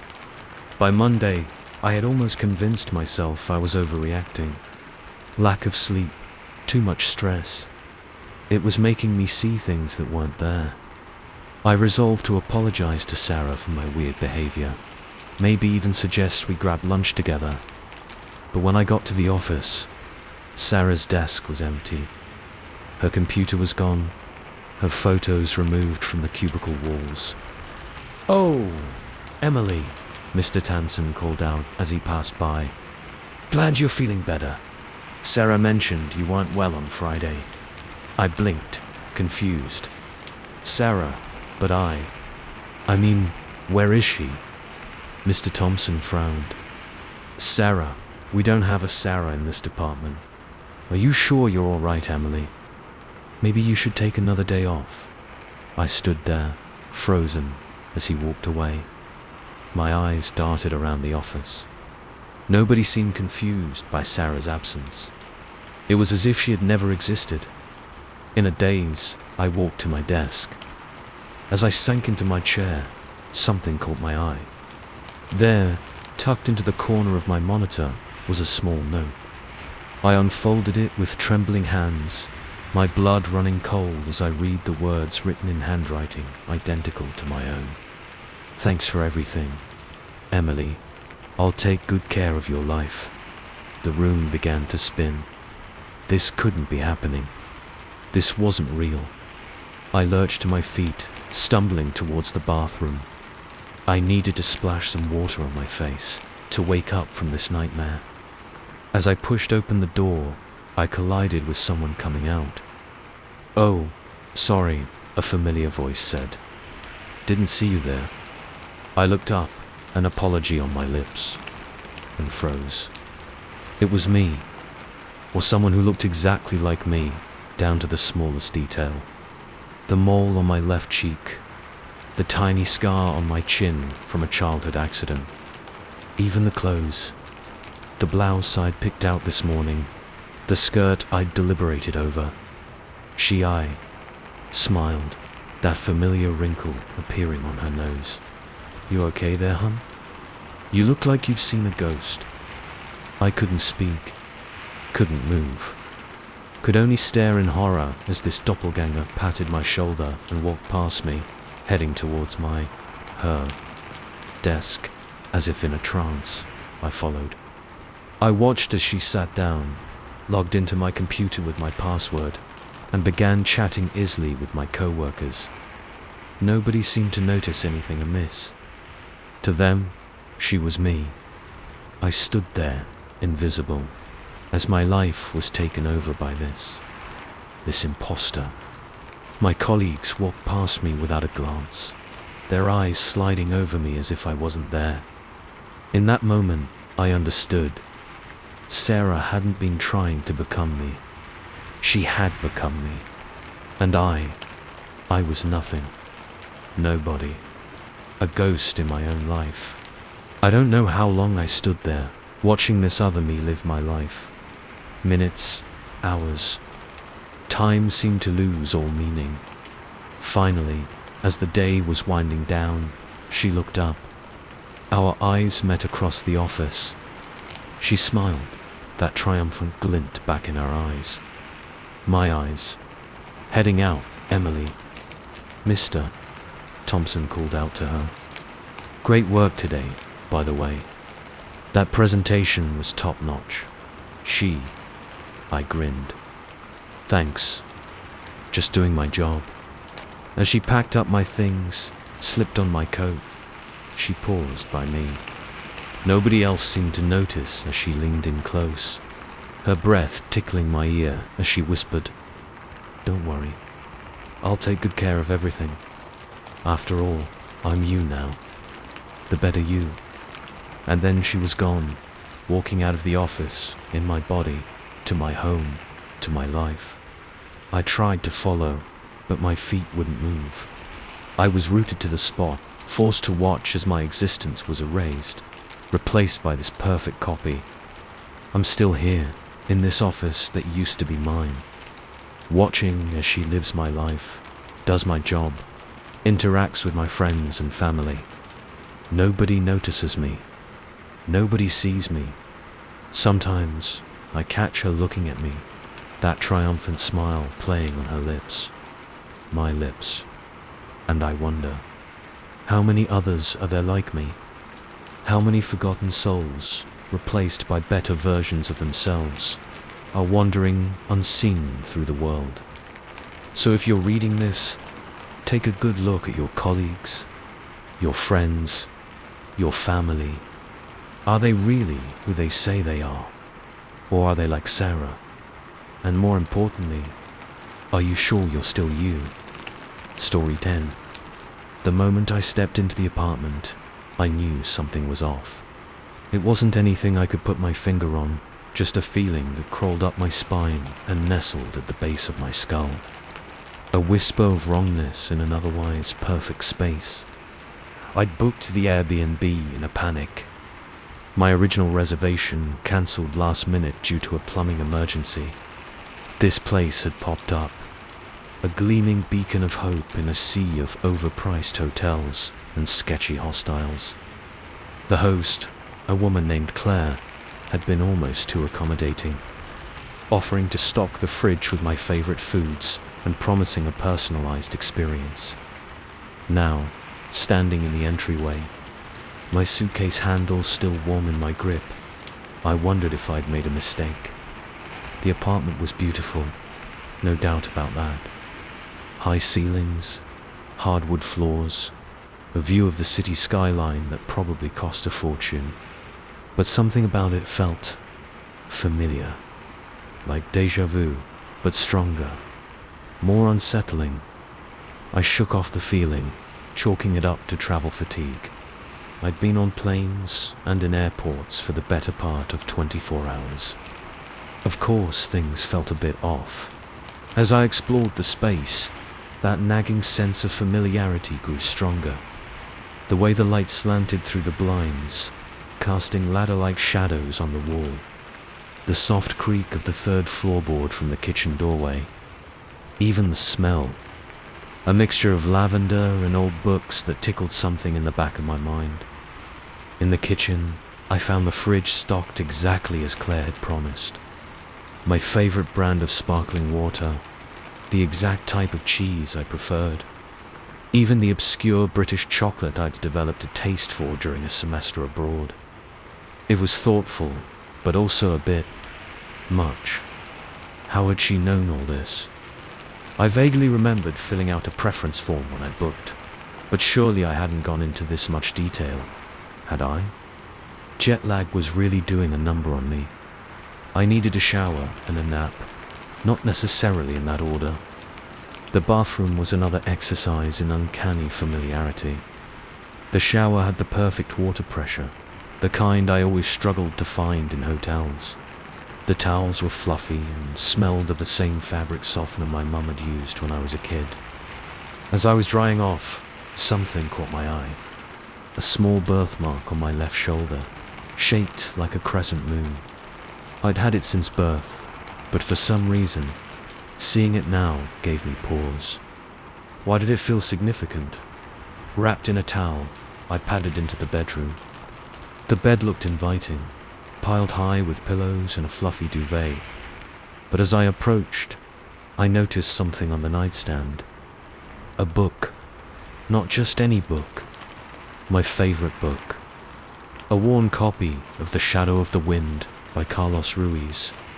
The same edition I'd had for years, complete with the coffee stain on page 47 and the slightly torn dust jacket.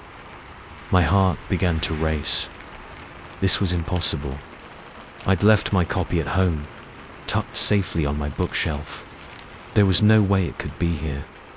With shaking hands, I opened the cover, and there, on the first page, was my own handwriting.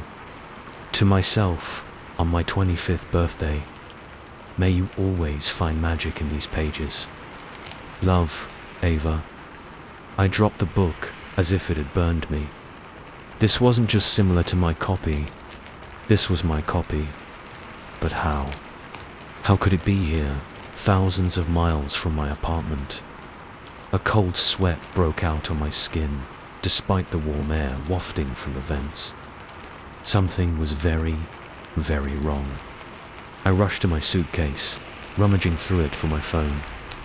I needed to call someone, anyone, to make sure I wasn't losing my mind. But as I pulled out my clothes, I noticed something else. These weren't the clothes I'd packed. Well, they were, but they weren't. Each item was identical to what I'd brought, but they were more worn. A small hole in the sleeve of my favorite sweater that hadn't been there this morning. A faded patch on my jeans where I'd spilled bleach last year. These were my clothes. My actual clothes from my closet at home. The room began to spin. I sank onto the bed, my head in my hands. This couldn't be happening. It wasn't possible. A soft ding from my phone cut through my panic. A message from Claire, the host. Hope you're settling in well. Let me know if you need anything. Enjoy your stay. With trembling fingers, I typed out a response.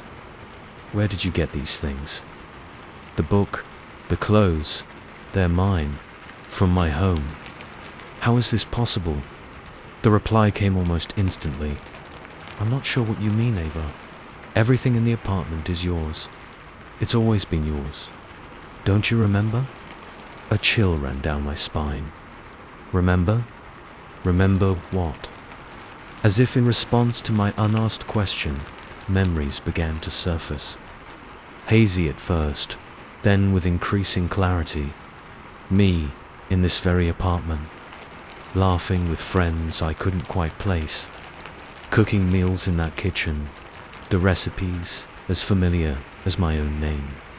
Nights spent curled up on that couch, reading my beloved book as rain pattered against the windows. But that was impossible. I'd never been here before. Had I? Another ding from my phone. It's okay if you're confused. The treatment can have that effect. Just relax. It'll all come back to you soon. Treatment. What treatment? My head was pounding now, a pressure building behind my eyes. I stumbled to the bathroom, splashing cold water on my face. As I looked up, my reflection caught me off guard. For a moment, just a split second, I didn't recognize myself. The face in the mirror was mine, but older, tired. There were lines around my eyes that I didn't remember, a scar on my chin that was new. I blinked, and my normal reflection returned. But the unease remained, coiling in my stomach like a poisonous snake. Back in the living room, I noticed something I'd overlooked before. Photos on the mantelpiece. With shaking hands, I picked one up. It was me. But not me as I was now. Me as I'd seen in the mirror a moment ago. Older, more worn. And I wasn't alone. There was a man next to me, his arm round my waist. We were both smiling, the city skyline I'd admired earlier serving as our backdrop. I didn't know this man, but the me in the photo clearly did. Clearly loved him. Another photo. Me again, in a cap and gown. But not from any graduation, I remembered. The diploma in my hands was for a master's degree I'd never pursued. Photo after photo, each one showing a life I didn't remember living. Birthdays, holidays, trips to places I'd never been. All here, in this apartment that felt so familiar and yet so foreign. My phone dinged again. Claire. I know it's disorienting, Ava. But try to remember. You've lived here for 5 years. The accident was 6 months ago. The treatment was to help you recover your memories. You're home now. You're safe. Accident. Treatment. None of this made sense. And yet it did. In some deep, primal part of my brain, it all felt true. I sank onto the couch, my mind reeling. If what Claire was saying was true, then the life I thought I knew, my job back home, my apartment, my plans for the future, none of that was real. Or at least, it wasn't current. It was all in the past. A past I'd somehow forgotten. But if that was true, then who was I now? Who was the man in the photos? What life had I been living in this apartment that felt so familiar and yet so strange? As the sun began to set, casting long shadows across the room, I curled up on the couch. My couch, in my apartment. I didn't know anymore. I closed my eyes, willing this all to be a dream. A hallucination brought on by jet lag and stress. But deep down, I knew this was real. This was my life. A life I'd forgotten, now struggling to remember.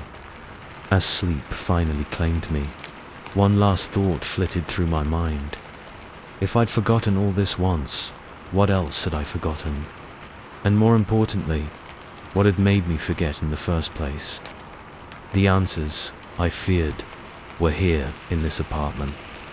In this life I didn't remember living. And whether I wanted to or not, I was going to have to uncover them. Because one thing was clear. I wasn't just visiting this Airbnb. I was home. And the person I thought I was, she might never have existed at all. Story 11. The first voicemail came on a Tuesday. I remember because I was elbow deep in soapy dishwater when my phone buzzed, skittering across the counter like some demented beetle. By the time I'd dried my hands, the call had gone to voicemail. No biggie, I thought. Probably just another telemarketer. But when I pressed play, my blood ran cold. Hey, it's me. My own voice chirped from the speaker. Just calling to remind you about dinner with Mum tonight. Don't forget the wine. I stared at the phone, my mind racing. I hadn't called myself. I didn't have plans with Mum. And I certainly hadn't left myself a message in a voice that sounded cheerful enough to be borderline manic. Must be a glitch, I decided. Some weird crossed wire in the cell towers. I deleted the message and went back to the dishes, pushing the odd occurrence to the back of my mind. The second voicemail came 2 days later. This time, I was in a meeting when my phone lit up with a call from unknown. Again, by the time I could step out to answer, it had gone to voicemail. Me, again, my voice said, a hint of annoyance creeping in. You never showed up for dinner. Mum was pretty upset. Call her and apologize, okay? A chill ran down my spine. This wasn't a glitch. This was something else. Something wrong. I called my mum, my hands shaking as I dialed. Hey, sweetie, she answered on the second ring. What's up? Mum, I said, trying to keep my voice steady. Did we? Were we supposed to have dinner the other night? There was a pause. No, honey. We haven't had dinner together in weeks. Are you feeling okay? I muttered some excuse about being overworked and hung up, my mind whirling. If we hadn't had dinner plans, then what were these messages? Who was leaving them? And why did they sound exactly like me? The voicemails kept coming. Every few days, my phone would buzz with a call from unknown, and every time, I'd be just a second too late to answer. The messages grew increasingly personal, increasingly distressing. Hey, it's me. Don't forget to pick up your antidepressants. You know how you get when you skip a dose. I'd never been on antidepressants. Me, again. I covered for you at work today. You owe me one. Try to keep it together next time, okay? I hadn't missed a day of work in months. It's me. I know you're avoiding Jake's calls, but you need to talk to him. What happened wasn't your fault. I didn't know anyone named Jake. With each message, I felt my grip on reality slipping. Was I going crazy? Was I somehow living a double life I couldn't remember? Or was something, toying with me? I changed my number. Twice. It didn't matter. The calls always found me. I showed the messages to friends, to my parents, even to a therapist. They all said the same thing.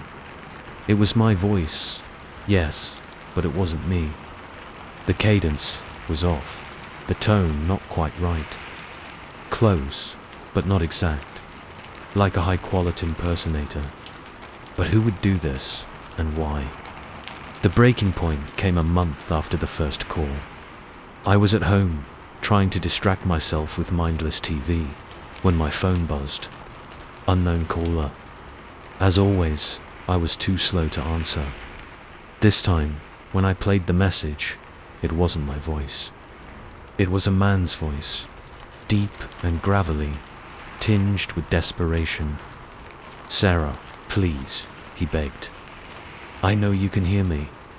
I know you're in there somewhere. Fight it. Come back to us. We miss you. We need you. Please, just come back."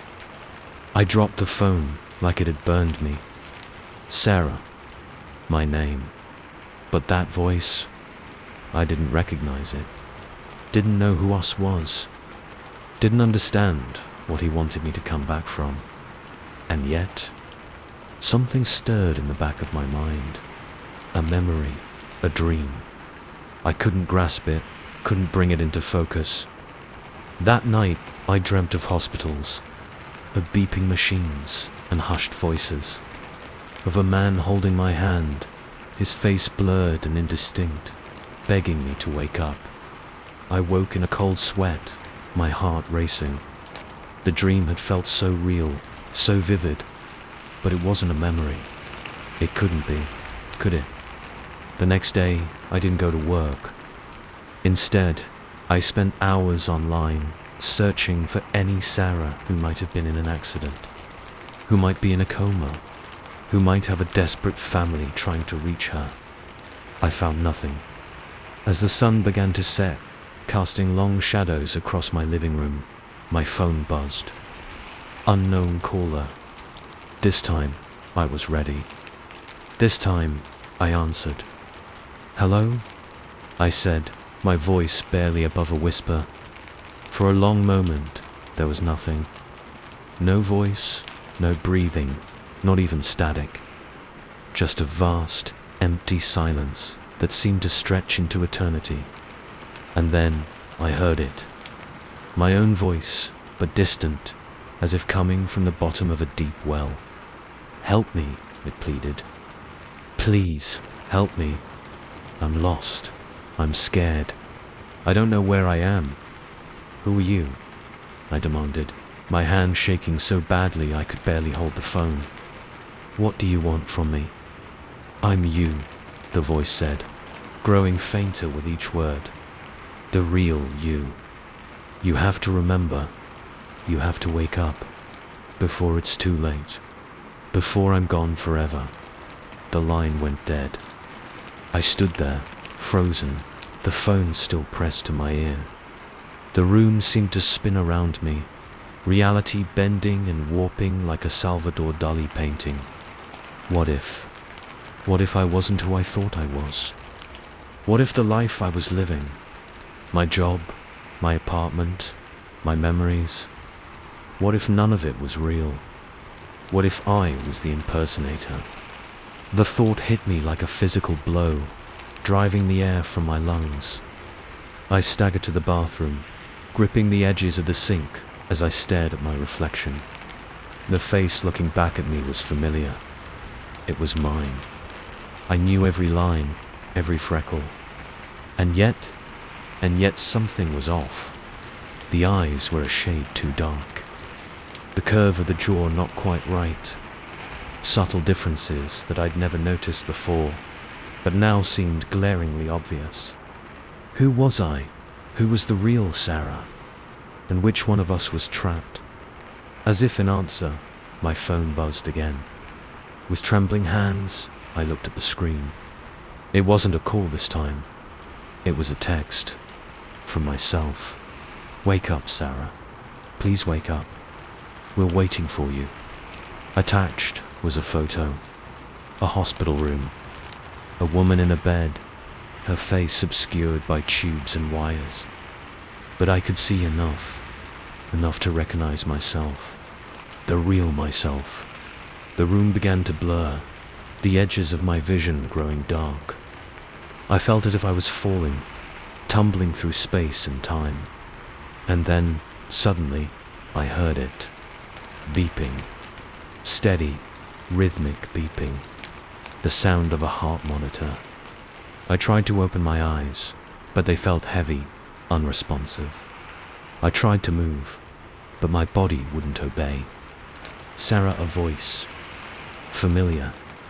The man from the voicemail. Sarah, can you hear me? If you can hear me, squeeze my hand. I felt pressure on my right hand.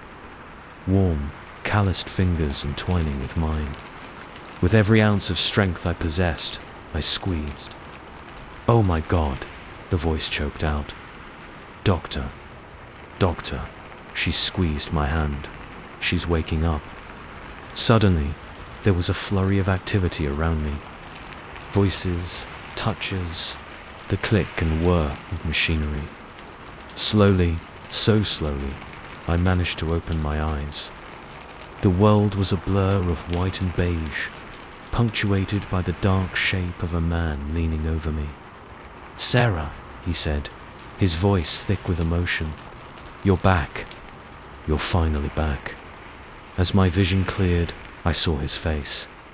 A face I knew, even though I'd never seen it before. The face of the man I loved. The man I'd forgotten. Memories came flooding back. The accident. The coma. The months spent trapped in a dream world of my own making. A false life my injured brain had conjured to protect itself. I tried to speak, but my throat was dry, my vocals rusty from disuse. Instead, I squeezed his hand again, harder this time. He understood. He always understood. It's okay, he soothed, pressing a kiss to my forehead. You're safe now. You're home. The nightmare is over. But as the doctors swarmed around me, as my family was called and tears of joy were shed, a small part of me wondered, was this reality? Or just another layer of the dream? And somewhere, in another world, was another Sarah desperately trying to wake up. I guess I'll never really know. All I can do is live this life, love these people, and hope that if there is another me out there, she finds her way home too. Because in the end, that's all any of us can do. Wake up, face the day, and hope we're living the life we're meant to live, even if we can never be entirely sure. Story 12. The last bus of the night groaned to a stop in front of me, its headlights cutting through the fog like dull knives. I hesitated for a moment, one foot on the cracked sidewalk, one on the bus's first step. Something felt off, but it was nearly midnight, and the next bus wouldn't come for hours. I didn't have much choice. I climbed aboard, the doors hissing shut behind me with a finality that sent a shiver down my spine. The interior lights flickered, casting strange shadows across the faces of the other passengers. And there were a lot of them. Way more than I'd expect for this time of night. "Excuse me," I muttered, squeezing past knees and elbows to find an empty seat. No one moved. No one even looked at me. Their eyes were all fixed straight ahead, unblinking. I finally found a spot near the back, sandwiched between a woman in a red coat and a man whose face I couldn't quite make out in the shadows. As I sat down, I noticed something strange. Despite the full bus, there was no chatter, no rustle of bags or clothes. Just silence, broken only by the rumble of the engine. The bus lurched forward, and I settled in for the long ride home. But as we passed the first few stops, nobody got off, and nobody new got on.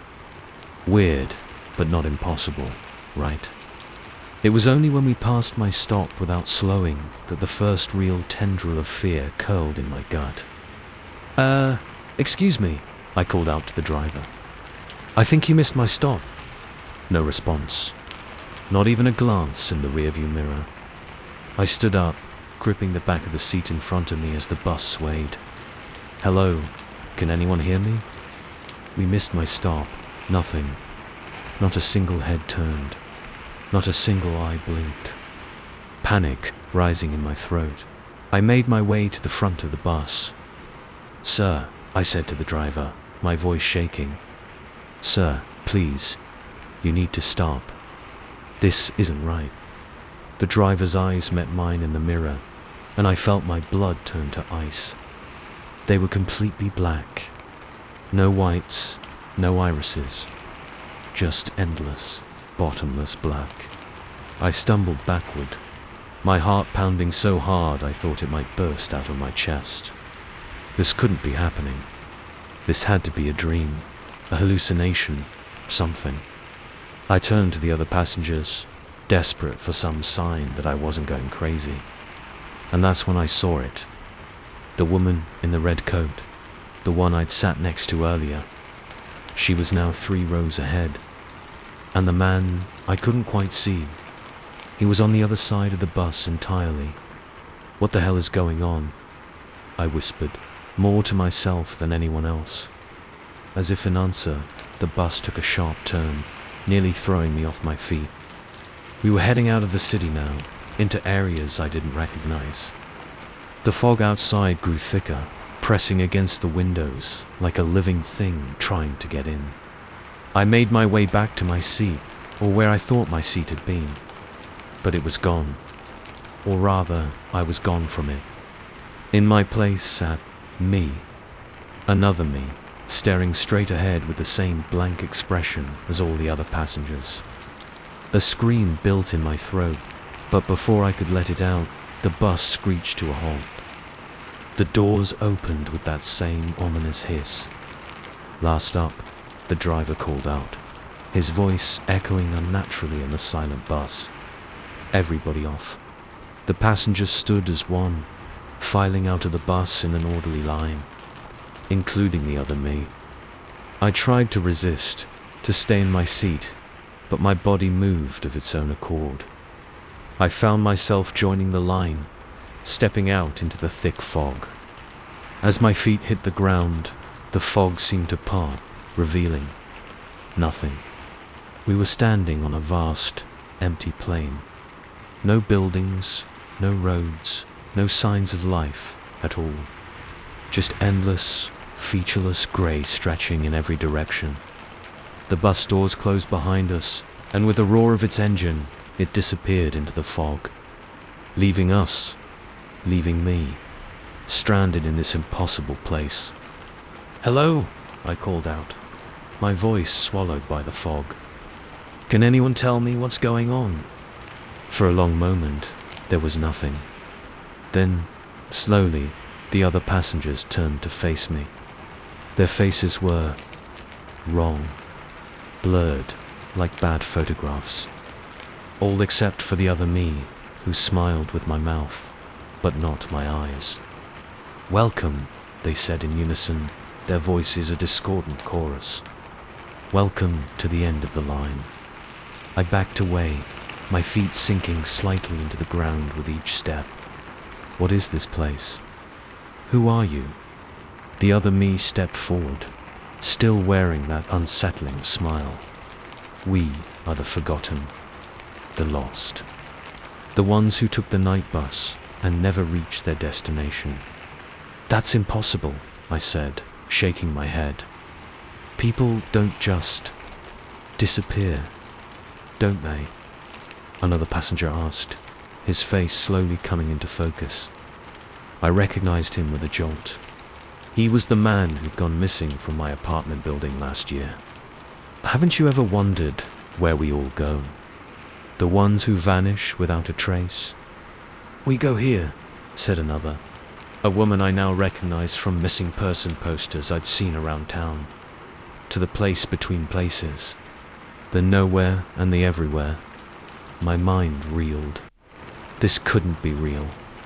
And yet I could feel the damp fog on my skin, smell the musty odor of decay that seemed to permeate this place. Why, I managed to ask. Why bring me here? The other me laughed, a sound that sent chills down my spine. Because you were lonely, weren't you? Feeling lost, out of place in your own life. We could sense it. We always can. It's how we choose. Choose, I repeated, my voice barely a whisper.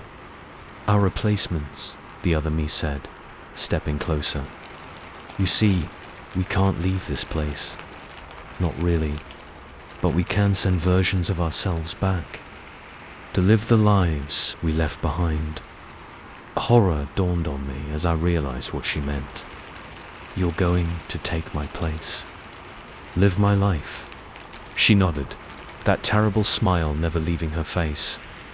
And you'll stay here, waiting for the next lonely soul to take your place.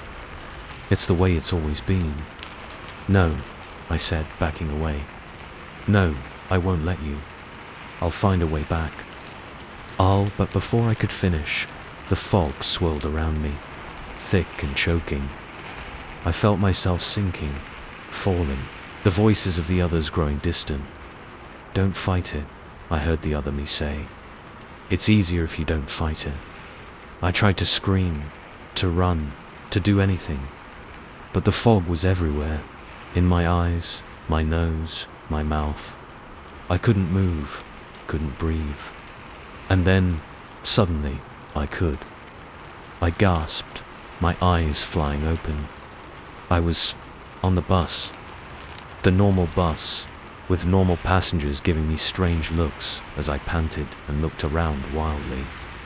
You all right there, miss? The driver asked, eyeing me in the rearview mirror. You were muttering in your sleep. Bad dream. I nodded shakily, relief flooding through me. A dream. It was just a dream. This is your stop, isn't it? He asked, pulling up to a familiar corner. Yes, I stammered, gathering my things. Thank you.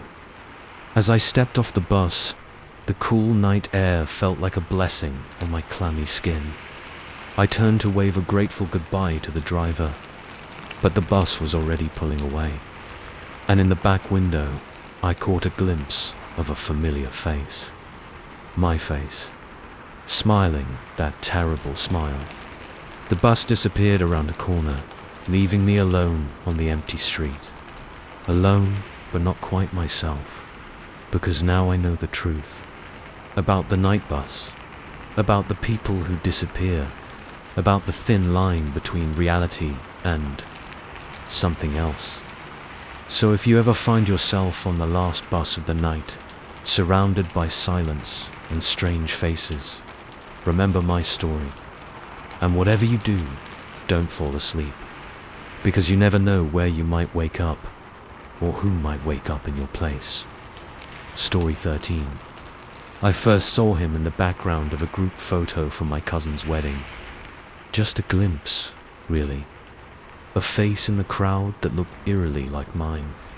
I brushed it off as a trick of the light, a random stranger with similar features.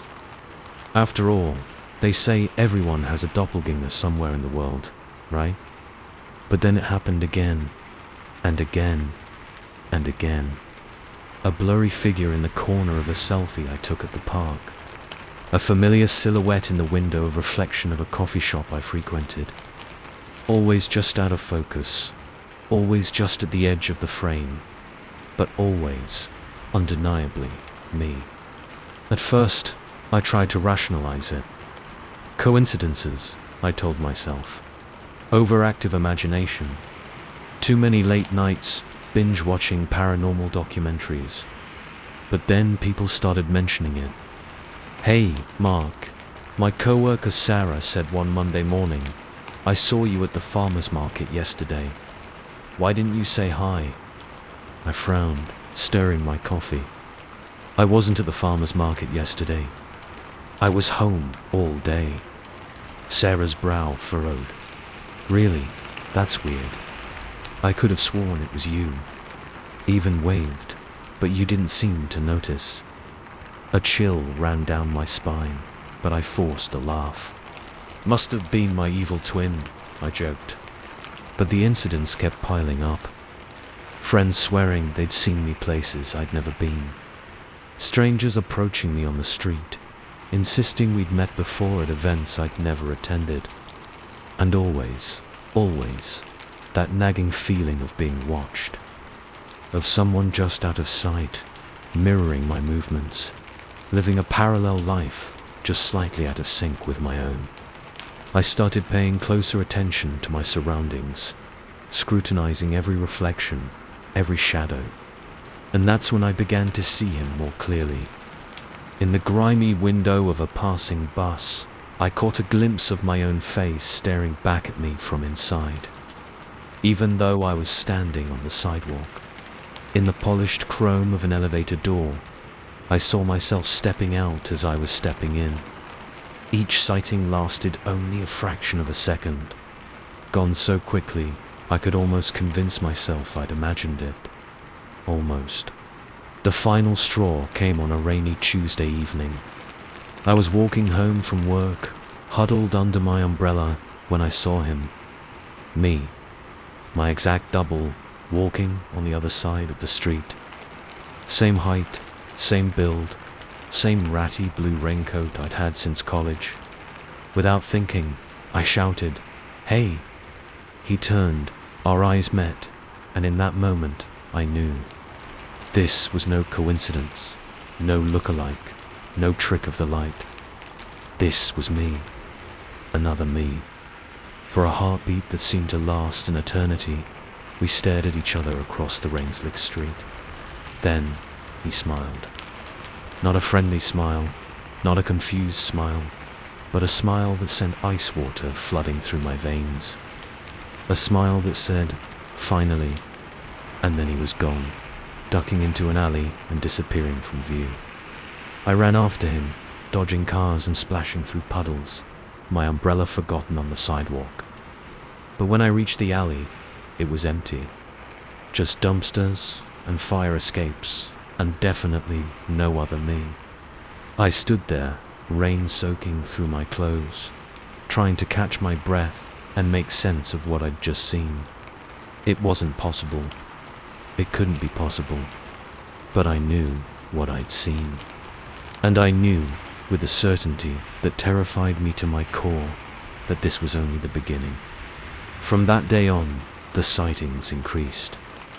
No longer content to lurk in the background, my doppelganger began to appear more boldly, more frequently.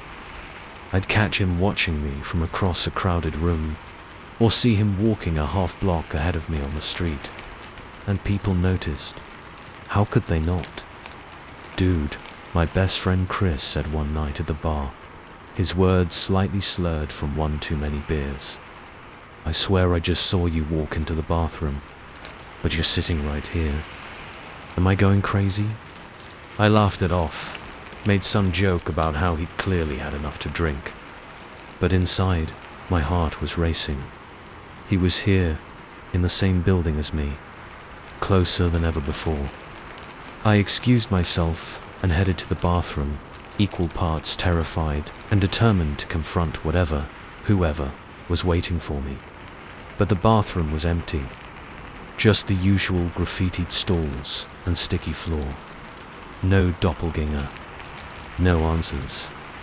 As the weeks wore on, I felt like I was losing my mind. I couldn't sleep, couldn't eat. Every mirror, every window, every reflective surface became a potential portal for my other self to step through. I started avoiding people, calling in sick to work, ignoring texts and calls. How could I face anyone when I wasn't sure if they'd been talking to me or him? It all came to a head on a quiet Sunday morning. I was sitting in my living room, staring blankly at a TV show I wasn't really watching when I heard it. The sound of a key turning in my front door lock. I froze, my breath catching in my throat. I lived alone. No one else had a key. The door swung open, and there he was. Me, but not me. A perfect copy, down to the small scar on my chin from a childhood bike accident. He was even wearing the same ratty t-shirt and sweatpants I had on. "Hello, Mark," he said, his voice identical to mine. "I think it's time we talked." I stumbled to my feet, my mind reeling. This couldn't be happening. This wasn't real. Who? What are you? I managed to choke out. He smiled, that unsettling smile I'd seen in the rain. "I'm you, of course. The better you. The you that should have been." "That doesn't make any sense," I said, backing away as he stepped further into the room. "You can't be me. I'm me. Are you sure about that?" he asked, his head tilting in a way that was eerily familiar. "Are you sure you're the real Mark? The original?" I opened my mouth to say yes, of course I was sure, but the words died in my throat, because suddenly I wasn't sure. Not at all. Memories began to surface, hazy and confused. Memories of watching myself from afar, of envying the life I saw. Memories of deciding to take that life for myself. "No," I whispered, shaking my head. "No, that's not. I'm real. I'm me. Of course you are," he said soothingly, stepping closer. "You're a version of Mark, just like I am. But only one of us can be the real Mark. Only one of us belongs here. And do you think that's you?" I asked, my voice shaking. He shrugged, a gesture so familiar it made my head spin. "I think we both know the answer to that. Deep down, you've always known you don't quite fit. That something about your life feels off, haven't you?" And the terrible thing was, he was right. I had always felt that way, like I was playing a part in someone else's life, never quite getting it right. "What happens now?" I asked, surprised by how calm I sounded. "Now," he said, "you go back where you came from, back to watching. And I lived the life that should have been mine all along. And if I refuse..." His smile turned cold. "Do you really think you have a choice? Look around you, Mark. Really look." I did. And as I did, the world seemed to shift. The edges of the room blurred, colors running together like wet paint. I looked down at my hands and saw them becoming transparent, fading away. "No," I gasped, panic rising in my throat. "No, please. I don't want to go back. I don't want to just watch anymore." "I'm sorry," he said, not sounding sorry at all. "But there's only room for one Mark in this reality." I tried to run, to fight, to do something, but my body wouldn't respond. I could only stand there, watching helplessly as I faded away and he became more solid, more real. The last thing I heard before everything went dark was his voice. My voice saying, "Don't worry. I'll take good care of our life." And then I was gone. Or rather, I was back. Back to being the watcher, the shadow in the background, the face in the crowd that no one quite notices. I see him sometimes, living my life. our life. He does a good job, I have to admit. Better than I ever did. Maybe he was right. Maybe he is the better version of me. But I'm still here, still watching, and I'm getting stronger. I can make people notice me now, if I try hard enough. Can appear in photos, in reflections, and someday, when he least expects it, I'll be back. Because he was wrong about one thing. There is room for more than one Mark in this reality, and I intend to prove it. So if you ever see someone who looks just like you out of the corner of your eye, or in the background of a photo, don't ignore it. Don't brush it off, because it might just be me, watching, waiting, planning my return. And next time, I won't be so easy to replace. Story 14. The first package arrived on a Tuesday. A plain brown box, no return address, just my name scrawled in unfamiliar handwriting. I almost tossed it, thinking it was junk mail or a mistake. But curiosity got the better of me, as it always does. Inside was a single item, a rusty old key, nothing else. No note, no explanation. Just a key that looked like it hadn't been used in decades. I turned it over in my hand, feeling its weight, the rough edges catching on my skin. Something about it felt familiar, like a half-remembered dream or a childhood memory just out of reach. I shrugged it off, tossed the key in my junk drawer, and went about my day. But that night, I dreamt of locked doors and hidden rooms, of secrets just waiting to be uncovered. The second package came exactly a week later. Same brown box, same handwriting. This time, it contained a faded photograph, black and white, edges curling with age. It showed a young woman standing in front of an old Victorian house, her face partially obscured by a wide-brimmed hat. As I stared at the photo, a chill ran down my spine. The woman's visible features, they looked just like mine, but that was impossible. This photo had to be at least 50 years old. I flipped it over, hoping for some explanation. On the back, in faded ink, was written, Elizabeth, 1967. Elizabeth, my grandmother's name. But this wasn't my grandmother. Was it? The dreams that night were more vivid. I was walking through that old Victorian house, each room filled with shadows and whispers, always searching, never finding. Waking with a gasp, sheets dangled around my legs. I couldn't shake the feeling that I was missing something crucial. The packages kept coming, every Tuesday, like clockwork. A torn page from an old book, a tarnished locket, a small, smooth stone with strange markings. Each item seemed random, worthless even, but each one stirred something in me. Flashes of memories I couldn't possibly have. The smell of lavender and old books. The sound of a piano playing a melody I almost recognized. The taste of tea I'd never drunk. I became obsessed. I stopped going to work, ignored calls from friends and family. My dining room table became a web of connections, strings linking the photo to the key, the locket to the stone. I was sure if I could just figure out how it all fit together, I'd unlock something, some truth about myself I didn't even know I was missing. Weeks passed. My appearance in the mirror changed. Dark circles under my eyes, hair unwashed, clothes wrinkled. I barely recognized myself. Or did I recognize myself more than ever?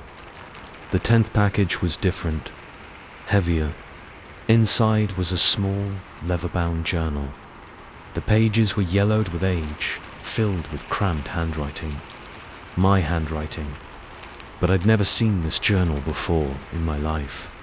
With trembling hands, I opened it to the first page. If you're reading this, it means you're ready to remember. It's time to come home, Elizabeth. Elizabeth. The name from the photo. My grandmother's name. My name. No, my name was Sarah. Had always been Sarah, hadn't it? But as I read on, memories began to surface. Memories of a life I'd never lived. Or had I? I remembered the Victorian house from the photo. Remembered walking its halls, tending its gardens.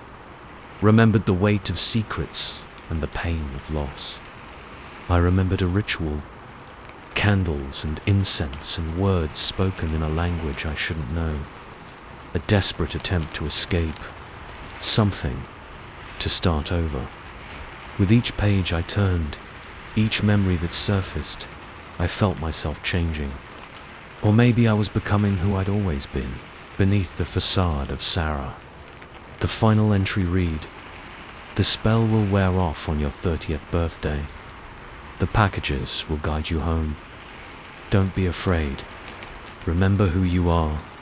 My 30th birthday. Next Tuesday." The room spun around me. I clutched the journal to my chest, my breath coming in short gasps. This couldn't be real.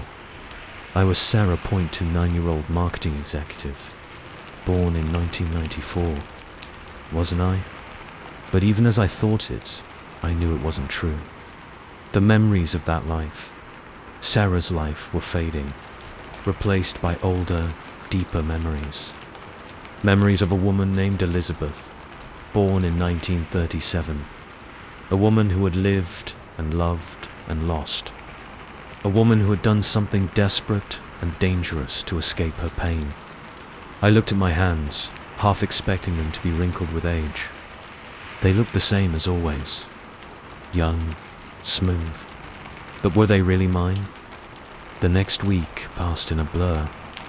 I barely slept, barely ate. Just pored over the journal, trying to piece together the life I'd forgotten. The life I'd run from. As Tuesday approached, I felt a growing sense of dread. What would happen when the clock struck midnight? Would I suddenly age 60 years? Would Sarah disappear completely, leaving only Elizabeth? I thought about running, about ignoring the journal, pretending none of this was happening. But deep down, I knew it was too late. The truth, once revealed, couldn't be unseen. Tuesday dawned grey and misty. I sat at my dining room table, surrounded by the items from the packages. The key, the photo, the locket. Pieces of a life I was only just beginning to remember. As the hours ticked by, the mist outside grew thicker. It pressed against the windows, seeping through the cracks, filling the room with a soft, white haze. And then, as the clock struck midnight, I heard it. A key turning in a lock. I stood, my heart pounding, as the front door swung open. Through the mist stepped a figure. A woman. Elderly, but still standing tall. Her grey hair swept up in an elegant bun. Me, Elizabeth, as I should be. "Hello, Sarah," she said, her voice both familiar and strange. Or should I say, Elizabeth? I opened my mouth, but no words came out. What do you say to yourself, your real self? She smiled, a sad, knowing smile. "It's all right, dear. I know this is confusing, but it's time to remember. Time to be whole again." As she stepped closer, the mist swirled around us. I felt a tugging sensation, as if something was being pulled from deep inside me. Memories flooded in. A lifetime of joy and pain, love and loss. I remembered the husband I'd adored, taken too soon. The child I'd lost. The grief that had driven me to dark magic, to a desperate attempt to start over. I gasped, staggering under the weight of it all. Elizabeth, the other Elizabeth, called me, her touch sending sparks of recognition through my body. There, she soothed. "It's overwhelming, I know. But it's who we are. All of it. As the mist thickened, I felt myself changing. Not physically, but something deeper. The essence of who I was, shifting, merging.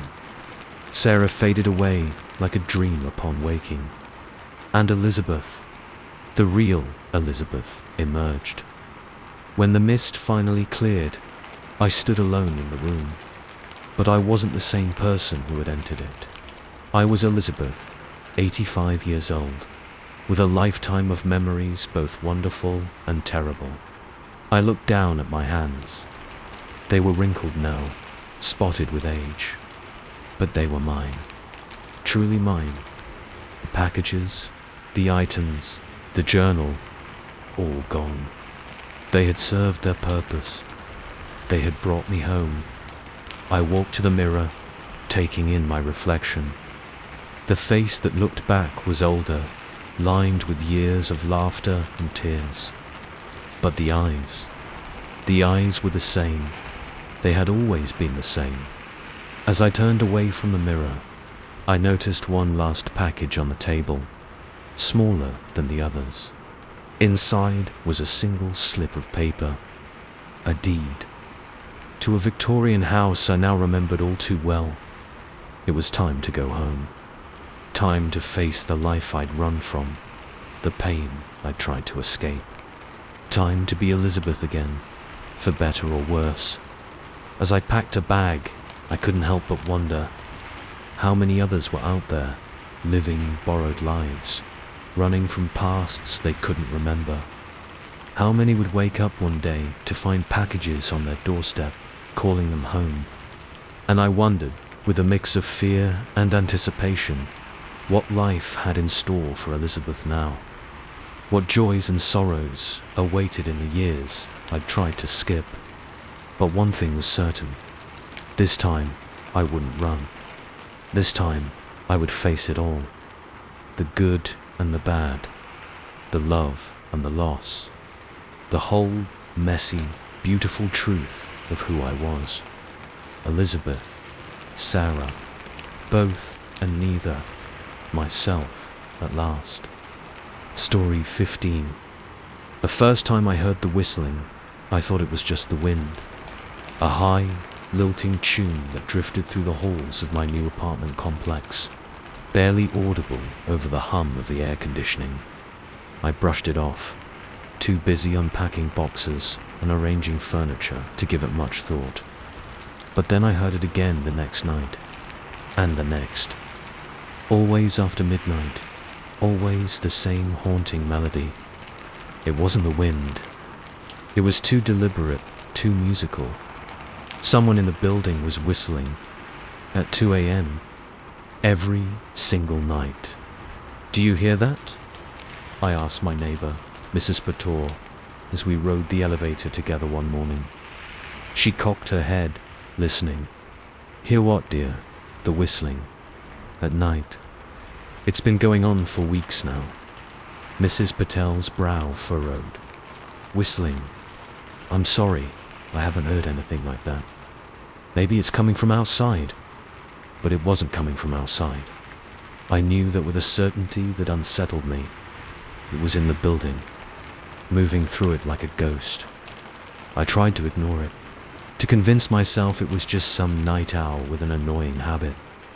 But the whistling got under my skin, wormed its way into my dreams. I'd wake up in a cold sweat, the melody echoing in my head, feeling like I was on the verge of remembering something important, something I'd forgotten. After a month of sleepless nights, I'd had enough. The next time I heard the whistling, I was going to find the source. It started as usual, just after the witching hour. I slipped out of bed, my bare feet silent on the cold floor. I pressed my ear to the door, trying to pinpoint the direction. Left. Definitely coming from the left. I eased my door open, wincing at every creak. The hallway was dark, emergency lights casting long shadows that seemed to move when I wasn't looking directly at them. The whistling grew louder as I crept down the hall. Third floor, it was coming from the third floor. I took the stairs, not trusting the ding of the elevator not to alert the whistler. As I emerged onto the third floor, the melody swelled. It was beautiful in a way that made my chest ache, filled with a longing for something I couldn't name. I followed the sound, my heart pounding so loud I was sure it would give me away. The whistling led me to apartment 3B. I stood outside the door, listening. It was definitely coming from inside. I raised my hand to knock, then hesitated. What was I doing? Confronting a stranger in the middle of the night over some whistling. I was being ridiculous. As I turned to leave, the whistling stopped abruptly. For a moment, there was only silence. Then, a voice from inside the apartment. "Why didn't you come in, Alex? I've been waiting for you." My blood ran cold. I'd never told anyone in the building my name. Before I could run, the door swung open. The apartment beyond was dark, but I could make out a figure standing just inside. A man, tall and thin, his features hidden in shadow. "Who are you?" I managed to ask, my voice barely above a whisper. "How do you know my name?" The man chuckled, a sound that sent shivers down my spine.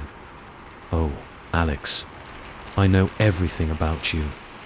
I've known you for a very long time." He stepped aside, gesturing for me to enter. Every instinct screamed at me to run, to get as far away from this place as possible. But my feet moved of their own accord, carrying me into the apartment.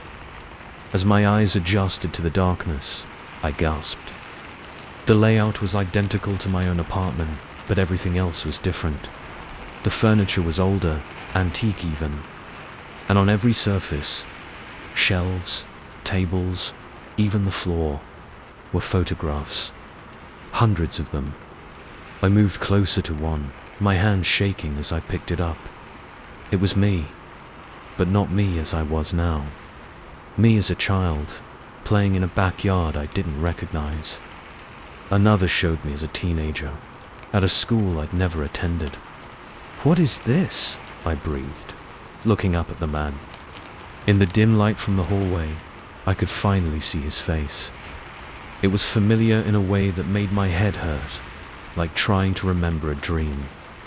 "This is your life, Alex," he said softly. "Your real life. The one you forgot."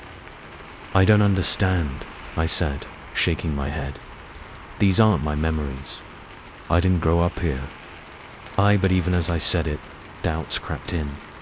Because looking at these photos felt right in a way my actual memories never had. Like pieces of a puzzle finally clicking into place. The man, I still didn't know his name, moved to an old record player in the corner. He set the needle down, and that haunting whistle filled the room. "Do you remember this song, Alex?" he asked. "Your mother used to sing it to you, before the accident." "Accident," I echoed. But even as I said it, flashes of memory surfaced. Screeching tires, shattering glass. A woman's voice, singing this very melody, cut off abruptly. I staggered, overwhelmed by the rush of memories. The man caught me, his touch sending jolts of recognition through my body. "Who are you?" I asked again, but this time I thought I knew the answer. He smiled, sad and gentle. "I'm your father, Alex. And it's time for you to come home." The room began to spin. Photographs fluttered around me like leaves in a storm. Each one I saw triggered another memory. A life I'd lived but forgotten. A family I'd lost.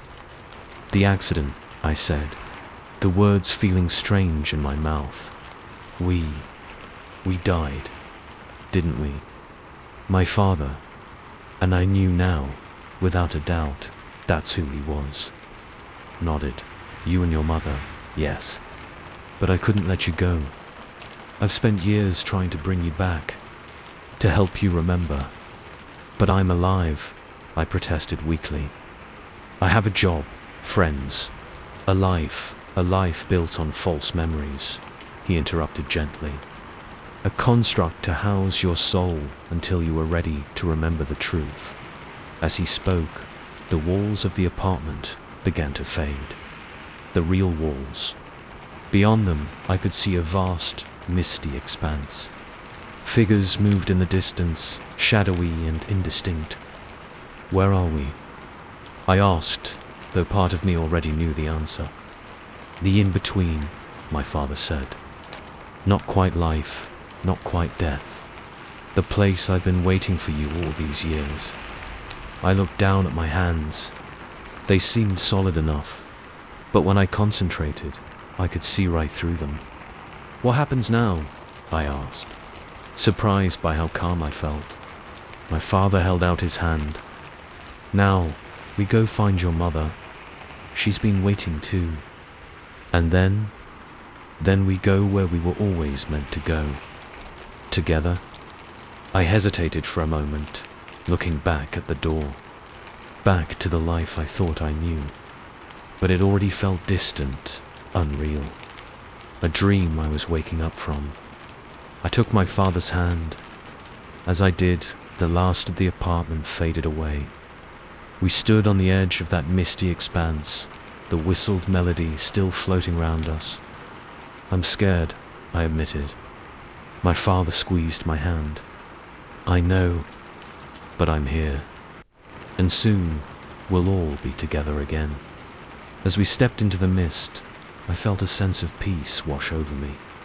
The whistle grew louder, and I could almost make out words now. A lullaby, sung in a voice I'd missed without even knowing it. My mother's voice.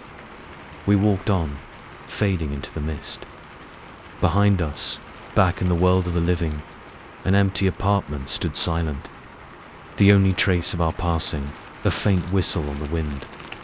A whistle that would soon call another lost soul home. Story 16. The first time my wife told me I'd been sleepwalking, I laughed it off. Me, the guy who could sleep through a tornado. No way. But then she showed me the video.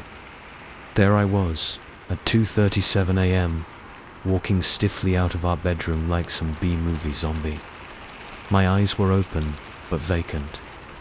I watched myself lumber down the stairs, out the front door, and off camera.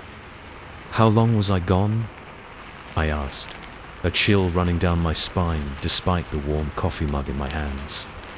Sarah bit her lip, worry creasing her brow. Almost 2 hours, Jack. I was so scared. I tried to wake you when you came back, but you just grunted and got into bed. You don't remember any of it. I shook my head, unable to tear my eyes from the grainy footage. That shambling figure couldn't be me. And yet, undeniably, it was. Maybe it's stress, I suggested, trying to sound more confident than I felt. The new job and all. I'll set up some cameras, see if it happens again. Don't worry, honey. I'm sure it's nothing. But it wasn't nothing. And it wasn't just once. Every night for a week, like clockwork, I'd rise at 2:37 a.m. and leave the house. Every night, I'd return around 4:30, covered in dirt and leaves, my feet caked with mud. We tried everything. Locking the doors, hiding the keys, even tying me to the bed one desperate night. Nothing worked. Somehow, some way, I always got out. The worst part was, I never remembered any of it. I'd wake up exhausted, with vague, unsettling dreams clinging to the edges of my consciousness. Dreams of dark woods and moonlit clearings, of digging, always digging. After 2 weeks of this, Sarah was at her wit's end. "Jack, please," she begged, dark circles under her eyes matching my own. "You need help. We need help. This isn't normal." I nodded, too tired to argue. "Okay," I said. "We'll call Dr. Mendez in the morning. But tonight I want to follow myself. See where I'm going." Sarah's eyes widened. "Are you sure that's safe? What if you..." I don't know. Attack yourself or something. I forced a laugh, trying to lighten the mood. Come on, I'm not exactly a ninja, even awake. I'll keep my distance. I need to know, Sarah. Don't you? She didn't like it, but she agreed. That night, we waited, tense and silent, for the now familiar sound of my feet hitting the floor. Right on cue, at 2:37 a.m., I rose. Sarah squeezed my hand as we watched my sleeping self lumber out of the room. Be careful, she whispered as I got up to follow. I nodded, heart pounding. I followed my sleepwalking self out of the house and down the street. The night was cool and damp, a fine mist hanging in the air. My bare feet made no sound on the wet pavement, but my sleeping doppelgangers splashed through puddles without a care. We walked for what felt like hours, leaving the neat suburban streets behind for increasingly wild terrain. Just as I was about to give up and turn back, worried I'd lost my way, my other self veered off the road and into the woods. The forest was dark and dense, branches catching at my clothes as I struggled to keep up. Ahead, my sleepwalking self moved with unsettling purpose, never hesitating, never slowing. Finally, we emerged into a small clearing. Moonlight filtered through the canopy, casting everything in an eerie, silvery glow. And there, in the center of the clearing, was a hole. My blood ran cold as I watched myself approach the hole. It was deep, at least 6 feet, and roughly the size and shape of No-No. It couldn't be. With mechanical precision, my sleeping self began to dig, using hands and feet to scoop earth from the bottom of the hole. I stood frozen at the edge of the clearing, unable to move, unable to look away. After what felt like an eternity, my other self stopped digging. I, stood motionless at the bottom of the hole, head cocked as if listening to something I couldn't hear. Then, slowly, he turned and looked directly at me. I gasped, stumbling backward. His eyes were open but empty, reflecting the moonlight like twin pools of mercury.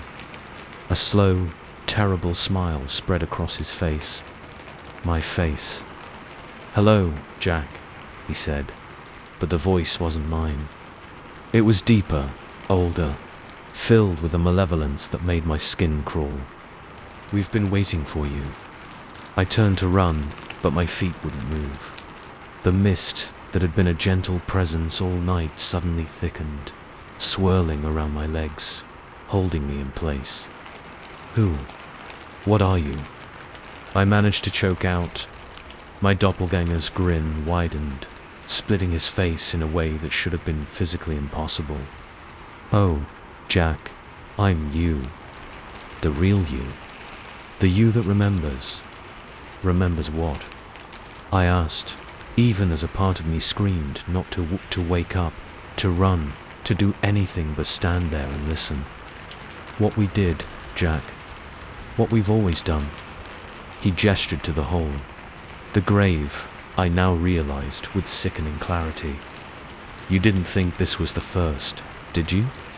Memories began to surface, horrible and relentless. Other nights, other woods, other graves. So many graves. "No," I whispered, shaking my head. "No, that's not. I wouldn't." "Oh, but we did," the thing wearing my face said. "And we will again. We must. They're hungry, Jack. They're always hungry." As if in response, the earth around the grave began to shift and bulge. Pale, skeletal hands burst from the ground, clawing at the air. "No!" I screamed, finally breaking free of whatever force held me. I ran, crashing through the underbrush, branches whipping my face. I don't know how long I ran. It felt like hours, days, years. Every tree looked the same. Every shadow concealed another horror. When I finally burst out of the woods, I was surprised to find myself on my own street. Dawn was just breaking, the first weak rays of sunlight painting the sky a sickly grey. I staggered up to my house, every muscle screaming in protest. Sarah was on the porch, pacing nervously. When she saw me, she let out a cry of relief and ran to me. "Jack, oh my God, where have you been? I've been so worried." She wrapped her arms around me, then pulled back, her nose wrinkling. "Why do you smell like is that dirt?" "Jack, what happened out there?" I opened my mouth to tell her everything, but the words wouldn't come. How could I explain what I'd seen, what I'd remembered? I don't know, I lied, hating myself for it. I must have fallen asleep in the woods. Weird dream. Sarah's brow furrowed, but she nodded. Okay, let's get you inside. You need a shower and some rest. We'll figure this out, I promise. As she led me into the house, I caught a glimpse of my reflection in the window. For a split second, I saw that terrible grin, those mercury eyes. I blinked, and my normal, tired face stared back at me. That night, I didn't sleep. I couldn't. Every time I closed my eyes, I saw that hole in the woods, heard that voice. My voice, but not. Talking about hunger and graves and things that should stay buried. I told Sarah I was going to sleep on the couch, just in case. She didn't like it, but she understood, or thought she did. As the clock ticked over to 2:37 a.m., I held my breath, waiting, dreading. Nothing happened. I let out a shaky laugh of relief. It was over. Whatever it was over. And then I heard it. The creak of floorboards from upstairs. Slow, heavy footsteps. My footsteps. Sarah appeared at the top of the stairs, her eyes wide and vacant, that terrible grin splitting her face. "Hello, Jack," she said in that voice. That wasn't hers. "Ready to dig?"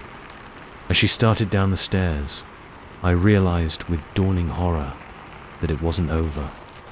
It was only just beginning. And somewhere in the woods, in a moonlit clearing, the earth began to shift and bulge once more. They were hungry. They were always hungry. And now they had to feed them. Story 17. The first time it happened, I thought I was losing my mind. I reached for my coffee mug, the one I'd just filled to the brim with steaming dark roast, and found it empty. Not just empty, but cold, like it had been sitting there for hours. I blinked, confused. Hadn't I just made that coffee? The rich aroma still lingered in the air, teasing my senses. But the mug told a different story. "Hey, Liz," I called out to my roommate. "Did you drink my coffee?" Her voice drifted from the living room, tinged with confusion. "What coffee, Emma? You haven't made any all day?" A chill ran down my spine, completely unrelated to the lack of caffeine in my system. Because I knew, with absolute certainty, that I had made that coffee.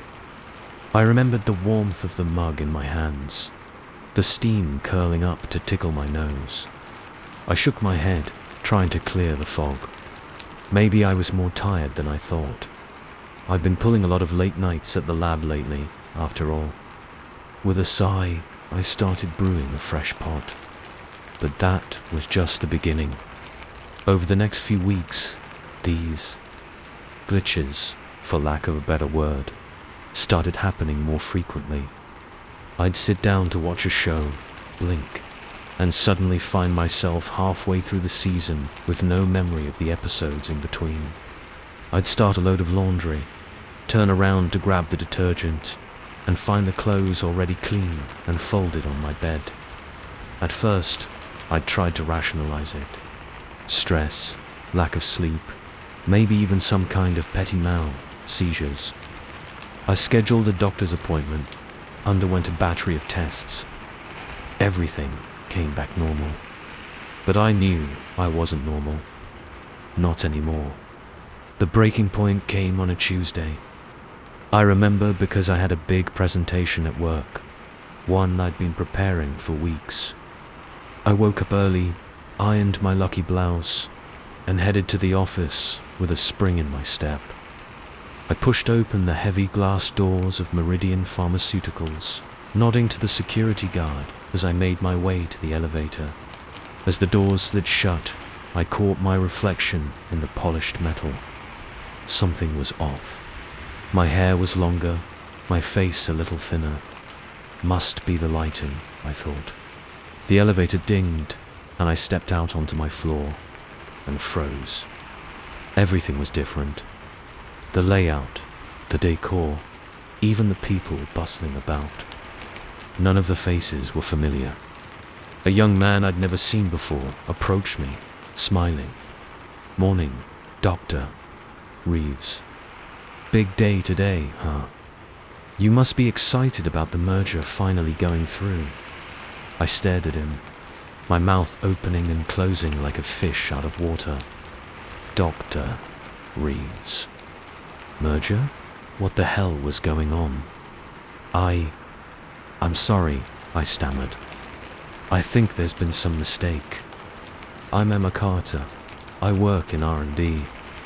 I have a presentation today about the man's smile faltered, concern creeping into his eyes. Emma, are you feeling all right? You haven't been Emma Carter in over a year? Not since you got married and took over as head of the company. The room started to spin. Married? Head of the company? This couldn't be happening. I turned and ran, ignoring the concerned calls behind me. I burst out of the building, gulping in the crisp autumn air. Autumn. But it had been spring when I left my apartment this morning. With shaking hands, I pulled out my phone. The date stared back at me, accusing. October 15th, 2025. A year. I'd lost an entire year. I stumbled home, or what I hoped was still home, in a daze. The key still fit, thank God. But inside, everything was different. Sleek, modern furniture I'd never seen before. Photos on the walls of me with a man I didn't recognize, both of us beaming at the camera. On the coffee table, a wedding album. I opened it with trembling fingers, and there I was, radiant in white, kissing a tall, handsome stranger. My husband, apparently. Emma, a deep voice called from the bedroom. "Is that you, honey? You're home early." Panic seized me. I couldn't face him. Couldn't face this life I had no memory of living. I bolted, slamming the door behind me and running until my lungs burned. I ended up in a small park, collapsing onto a bench as the reality of my situation crashed over me. A year of my life gone in the blink of an eye. A year filled with monumental changes I had no recollection of. As I sat there, trying to make sense of it all, an elderly woman settled onto the bench beside me. There was something oddly familiar about her, though I was certain I'd never seen her before. "Rough day, dearie?" she asked, her voice kind but knowing. I laughed, a slightly hysterical edge to it. "You could say that," she nodded sagely. Time slips can be disorienting, can't they? My head snapped up. "What did you say?" "Time slips," she repeated calmly, as if discussing the weather. "Nasty things. One moment you're there, the next, poof, you're someone else entirely." I stared at her, hope and fear warring in my chest.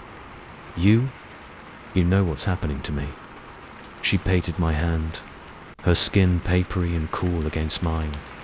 "Of course, dear, it happened to me too, once upon a time. Or as it will happen. Tenses get so confusing when you're unstuck in time." "But how? Why?" I asked, desperate for answers. She shrugged.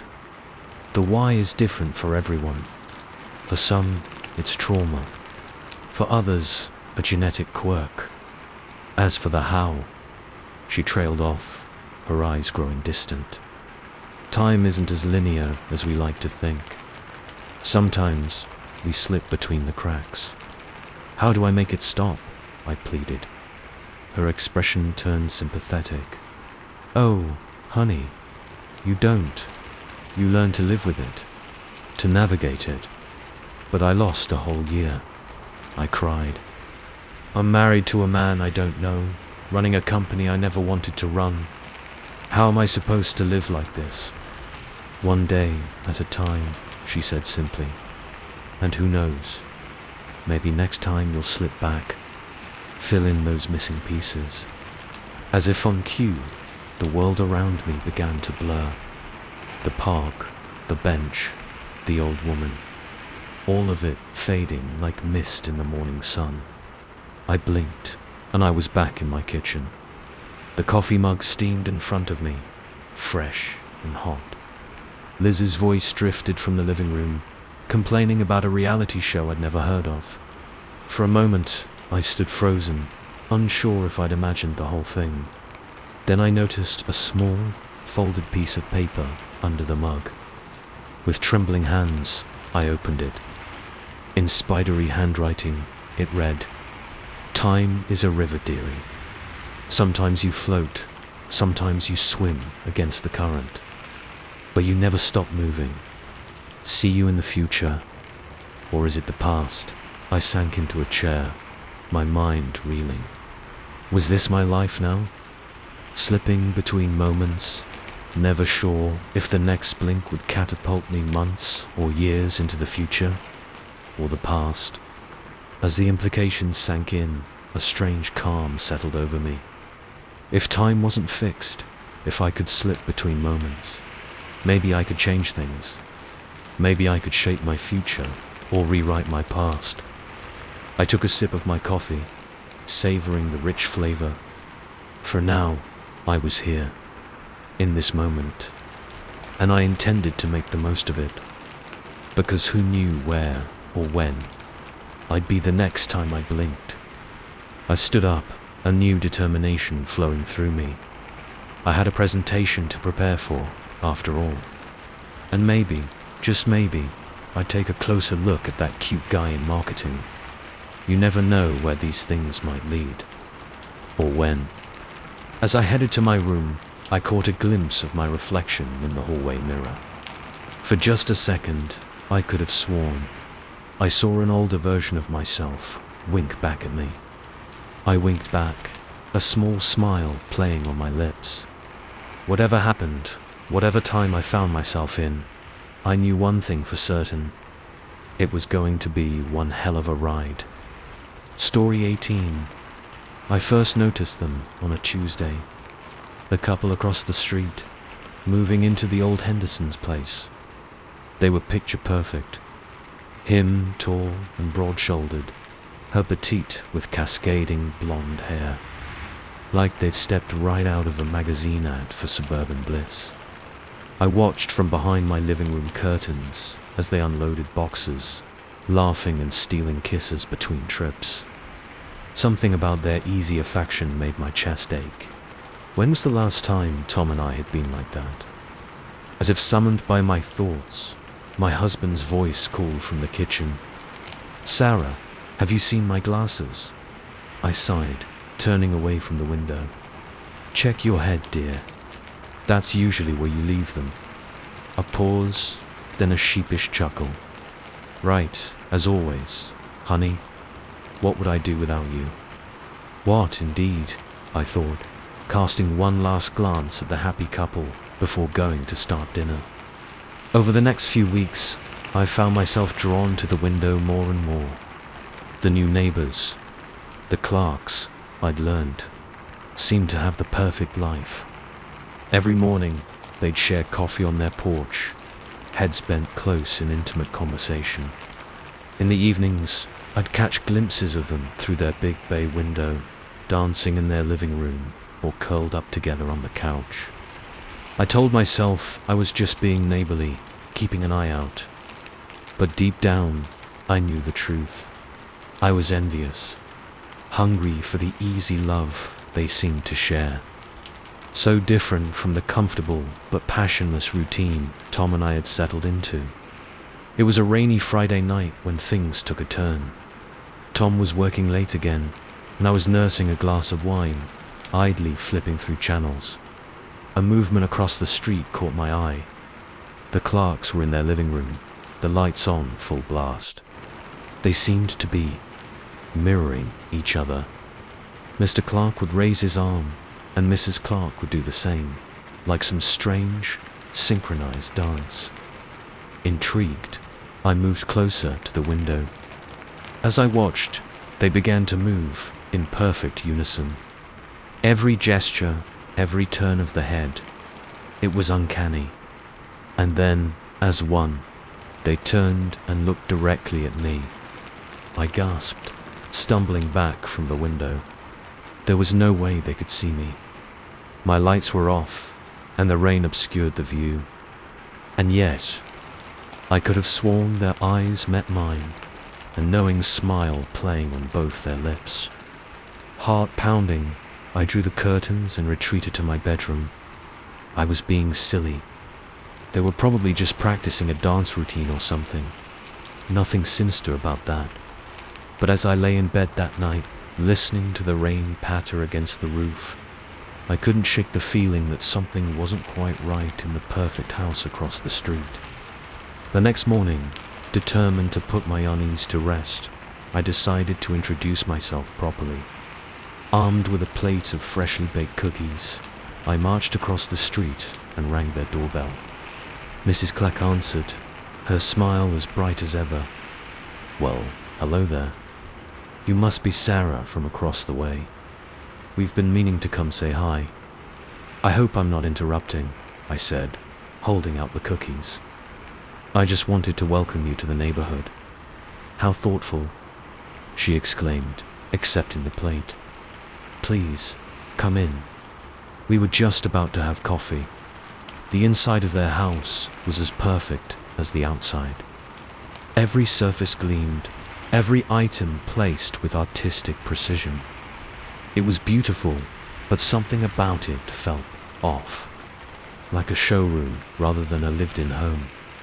Mr. Clark joined us, wrapping an arm around his wife's waist. "Ah, our lovely neighbor, Brad Clark. Pleasure to meet you." As we chatted over coffee, I found myself relaxing. They were charming, asking all the right questions about the neighborhood and sharing amusing anecdotes about their move. By the time I left, I was feeling foolish about my earlier unease. But then, as I was walking back to my house, I glanced back. The Clarks were standing in their doorway, waving goodbye. And for just a second, I could have sworn I saw their images flicker, like a glitch in a video feed. I blinked, and they were normal again. Just my imagination, I told myself. Too much wine the night before, probably. Over the next few days, I tried to put the Clarks out of my mind, but I kept finding myself drawn to the window, watching. And the more I watched, the more I noticed. They never seemed to leave the house, for one. No work commute, no trips to the grocery store. Their trash cans remained empty on collection day, and their routines, they were exactly the same, day after day. Same morning coffee on the porch, same evening dance in the living room. It was like watching a video on loop. Perfect, but repetitive. I tried to talk to Tom about it, but he just laughed it off. "Sounds like someone's been watching too many horror movies," he teased. "Next, you'll be telling me they're alien pod people." But I couldn't shake the feeling that something was very, very wrong. It all came to a head about a month after the Clarks moved in. I was up late, unable to sleep, when I saw a light flick on across the street. Curious, I moved to the window. The Clarks were in their living room again, but this time, they weren't dancing. They were standing perfectly still, facing each other. As I watched, they slowly turned their heads to look directly at my window. I froze, heart pounding. There was no way they could see me. It was pitch black in my room, and their lights were on.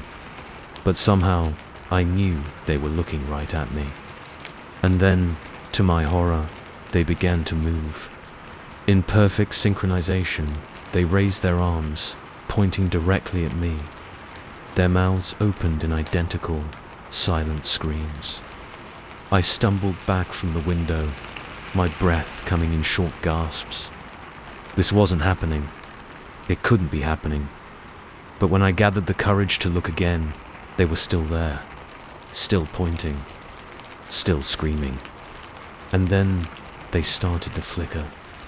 Their images distorted, stretching and twisting in impossible ways. For a split second, I saw something behind the facade of their perfect faces. Something ancient and hungry and very, very wrong. I ran to Tom, shaking him awake. Tom, you have to see this. The clerk's there. But as I dragged him to the window, the lights across the street went dark. The clerks were gone, their living room empty and still. Tom sighed, rubbing his eyes. Sarah, honey, I think you need to talk to someone. This obsession with the neighbors isn't healthy. I opened my mouth to argue, but what could I say? That I'd seen our picture-perfect neighbors turn into glitching, screaming monsters. He'd think I was crazy. Hell, maybe I was crazy. The next morning, I awoke to find a note slipped under our front door. In elegant, flowing script, it read, "Dearest Sarah, we so enjoyed your visit the other day. Won't you join us for dinner tonight? We have so much to show you. Warmest regards." Their clerks, my hands shook as I read the note. Join them? After what I'd seen? Never. But as the day wore on, I found myself drawn to the window again and again. The clerks were back to their normal routine, all smiles and tender touches. Had I imagined the whole thing? By evening, curiosity had gotten the better of me. I told Tom I was going for a walk and found myself crossing the street, drawn to the Clark's front door like a moth to flame. Mrs. Clark answered my knock, her smile as warm and inviting as ever. "Sarah, we're so glad you could make it. Please, come in." As I stepped over the threshold, I felt a strange shift, like the world had tilted on its axis. The inside of the house seemed to stretch and warp, the perfectly placed furniture melting into abstract shapes. "Welcome home," Mr. Clark said, appearing beside his wife.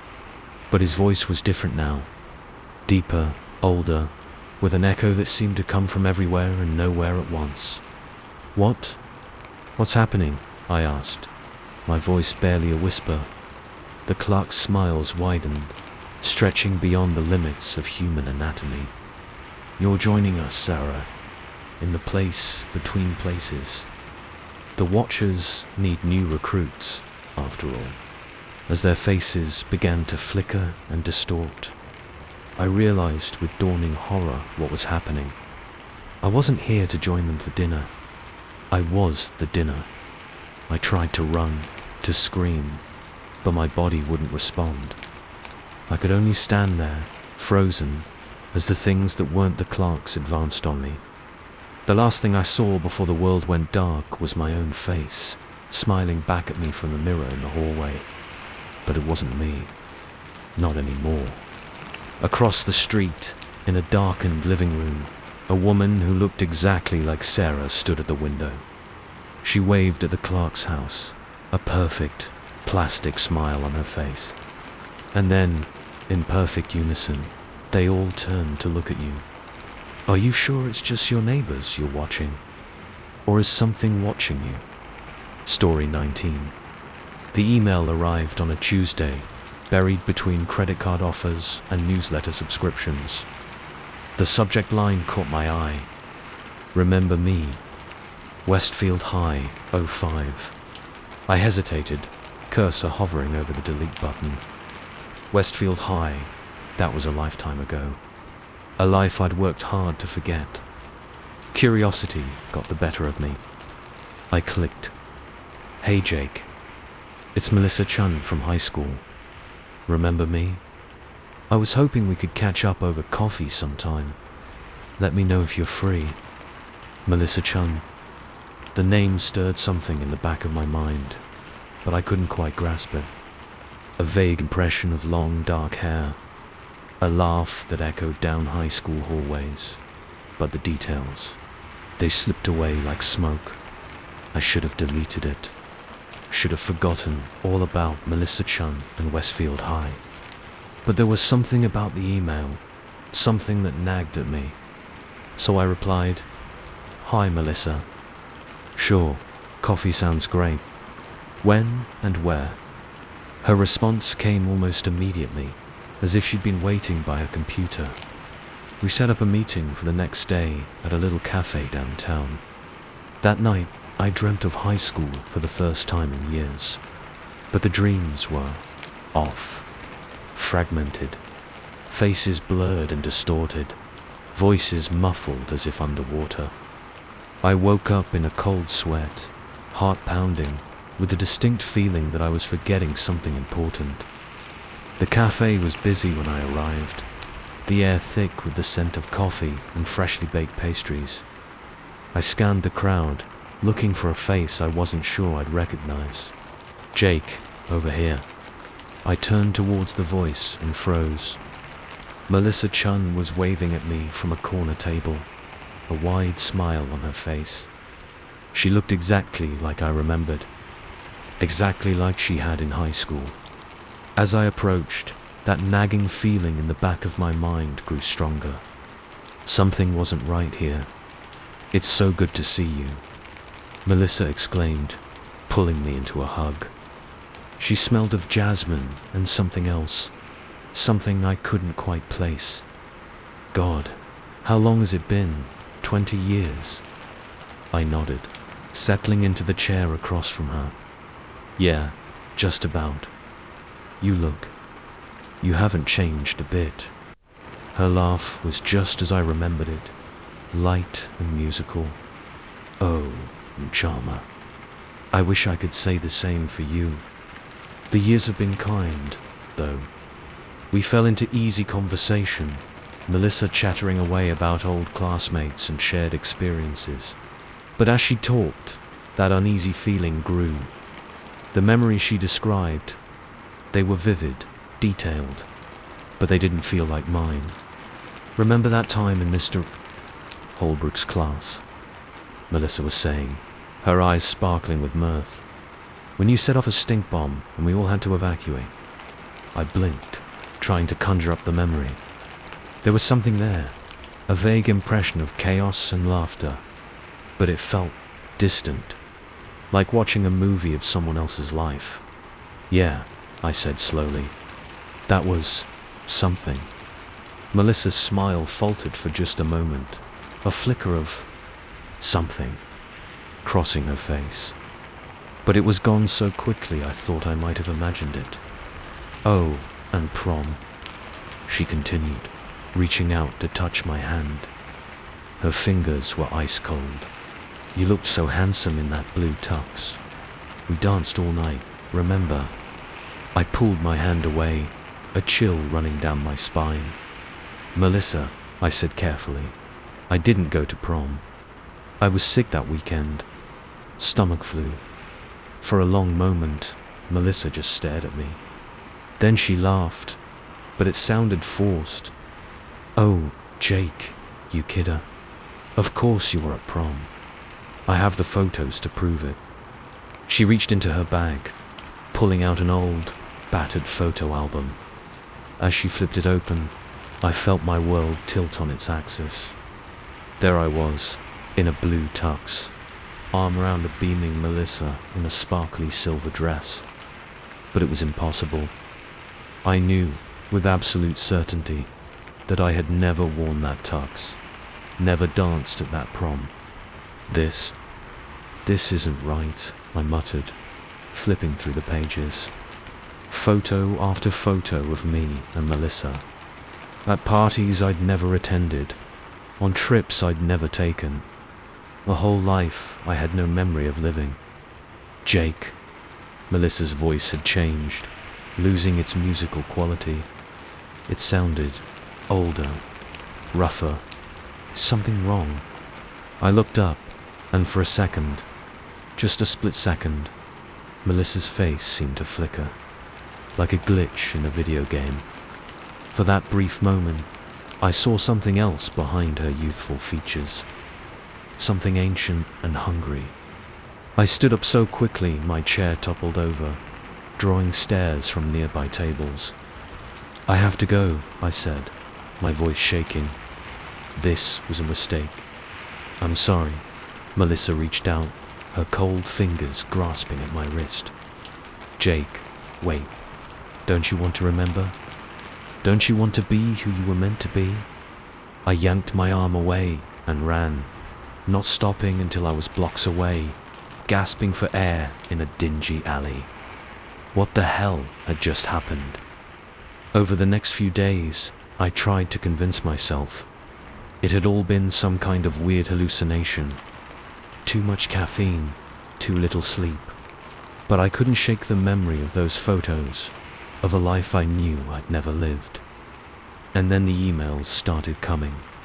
Not just from Melissa, but from dozens of old classmates. Each one full of vivid memories I couldn't recall.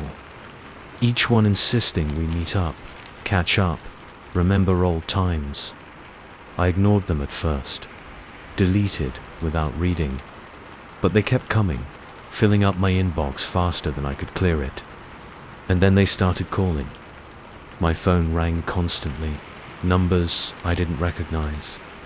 When I finally broke down and answered one, a chorus of voices greeted me, all speaking in unison. "Remember us, Jake? Why won't you remember?" I changed my number, deleted my email account, but it didn't stop.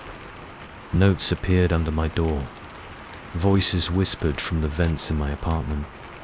Everywhere I went, I saw faces from those impossible photos, watching me, smiling those two white smiles. "Remember, Jake? Remember who you really are." But I didn't want to remember, because deep down, in a part of my mind I'd kept locked away for years, I was starting to realize the truth. The Jake they wanted me to be, the Jake from those photos and memories. He wasn't me. He was someone else. Someone I was never supposed to be. It all came to a head one night as I was walking home from work. A figure stepped out of the shadows, blocking my path. Melissa. But not Melissa as she'd appeared in the cafe. This Melissa was older, her face lined with age, her eyes sunken and dark. "It's time to stop running, Jake," she said, her voice a raspy whisper. "It's time to remember." As she reached for me, her fingers elongating into impossible claws, the world around us began to warp and shift. Buildings melted away, replaced by the familiar halls of Westfield High. But it was wrong, twisted. The lockers oozed a black, tar-like substance. The floors pulsed like living tissue, and everywhere I looked, faces. Hundreds of faces, all people I almost recognized, all wearing those same hungry smiles. "Welcome home, Jake," they said in unison. "We've been waiting so long." As they closed in around me, their features melting and reforming into grotesque parodies of humanity, I finally remembered. Remembered who I really was, who I had been before I became Jake, and I screamed. I woke up in my bed, sheets tangled around my legs, heart pounding. Just a dream. It was just a dream. But as I reached for my phone to check the time, I saw I had one new email. Subject: Remember me. Westfield High, 05. My finger hovered over the delete button. This time, I pressed it. But as the screen went dark, I caught a glimpse of my reflection. For just a moment, my face flickered, showing someone, something else. "I'm Jake. I've always been Jake. Haven't I?" Story 20. Late night drives always calmed me. The hum of the engine, the empty roads, the way the streetlights cast long shadows, it was my favorite way to unwind after a long day. That Friday night was no different, or so I thought. I had just left the office after staying late to finish up some reports. The clock on my dashboard read 11:47 p.m. The city was quiet, a stark contrast to its usual hustle. As I merged onto the highway, I turned up the radio, letting a soft jazz tune fill the car. The rhythm matched the steady beat of the passing streetlights.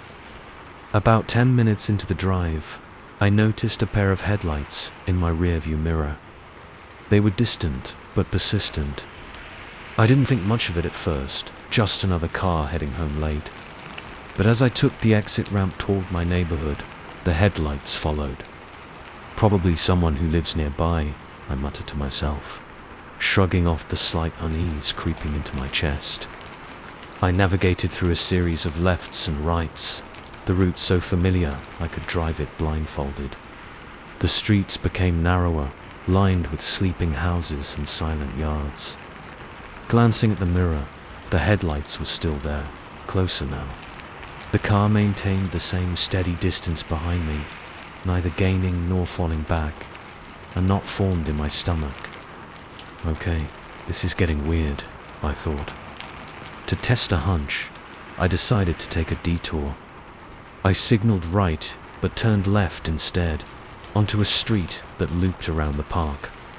The car behind mirrored my move flawlessly, no hesitation.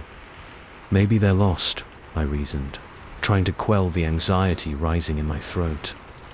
I took another turn, this time onto a cul-de-sac. Houses here were spaced far apart, their windows dark. As I reached the end, I had to slow down to make a U-turn. The other car stopped at the entrance of the street, its headlights illuminating my path. I squinted, trying to make out the make and model, but the glare was too strong. The car just idled there, watching. "All right, this is ridiculous," I said aloud, my voice echoing slightly in the confined space of the car. I completed the U-turn and drove back toward the main road. As I passed the other vehicle, I tried to peer inside, but the windows were tinted pitch black. No silhouette, no movement, nothing. Back on the main road, I accelerated, hoping to put some distance between us. For a moment, I thought I'd lost them. The road behind me was dark. I let out a sigh of relief and loosened my grip on the steering wheel. But then, just as I was about to turn onto my street, the headlights reappeared, turning the corner smoothly as if they'd always been there. My heart pounded. This was no coincidence. I grabbed my phone from the passenger seat and considered calling anyone. But who would I call? The police? And say what? That someone was driving behind me on public roads. I decided to head toward the gas station a few blocks away. It was well lit and, hopefully, still open. As I pulled in, I parked near the entrance and looked around. The other car drove past slowly, its headlights sweeping over me. I watched as it continued down the road and disappeared around a bend. I exhaled sharply. See? Just paranoid, I told myself. I went inside, bought a bottle of water, and chatted briefly with the clerk, a teenager engrossed in his phone. The normalcy of the interaction calmed me a bit. Back in the car, I sat for a moment before starting the engine. The digital clock now read 12:15 a.m. Time to get home, I thought. I pulled out of the gas station, checking all my mirrors. The streets were empty again. The tension in my shoulders eased as I navigated the familiar turns toward my house.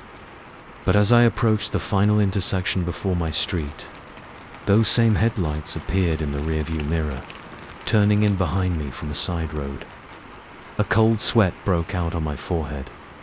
This was beyond coincidence. I sped up, my hands gripping the steering wheel so tightly My knuckles turned white. The car behind me accelerated as well, maintaining the same distance. "Who is this? What do they want?" I whispered, my mouth dry. I decided to confront them. Pulling over to the side of the road, I parked under a streetlight. The other car slowed down, but didn't stop. It cruised past me at a snail's pace. Again, I tried to see inside, but the tinted windows revealed nothing. As it passed, I noted the license plate blank. No numbers, no state, nothing. Just an empty plate. What the hell? The car continued down the road and vanished into the darkness ahead. I sat there for a moment, debating my next move.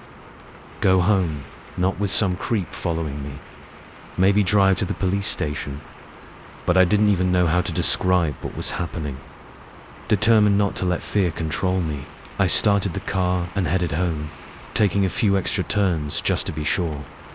No sign of the mysterious vehicle. Pulling into my driveway, I felt a sense of relief wash over me. The porch light cast a warm glow, welcoming me back to safety. I locked the car and hurried inside, double-checking that I'd secured the front door. I peeked through the curtains, scanning the street. Empty. Maybe it was over. I decided to make some tea to calm my nerves. The routine of boiling water and steeping the leaves provided a small comfort. Cup in hand, I settled onto the couch, flipping on the TV for background noise. An infomercial droned on about some miracle cleaning product. I wasn't really paying attention. My mind kept drifting back to the car with the blank license plate and those impenetrable windows. Probably just some punk messing around, I tried to convince myself. Just then, a flash of light caught my eye. The faint glow of headlights seeped through the gap in the curtains. I froze. Setting the cup down carefully, I moved slowly toward the window. Peeling back the curtain just a fraction, I looked out. There it was, parked across the street, directly facing my house. The same car. "This can't be happening," I whispered. I grabbed my phone and dialed 911. My fingers trembled as I pressed the buttons. "911, what's your emergency?" A calm voice answered. "Hi, there's a car that's been following me.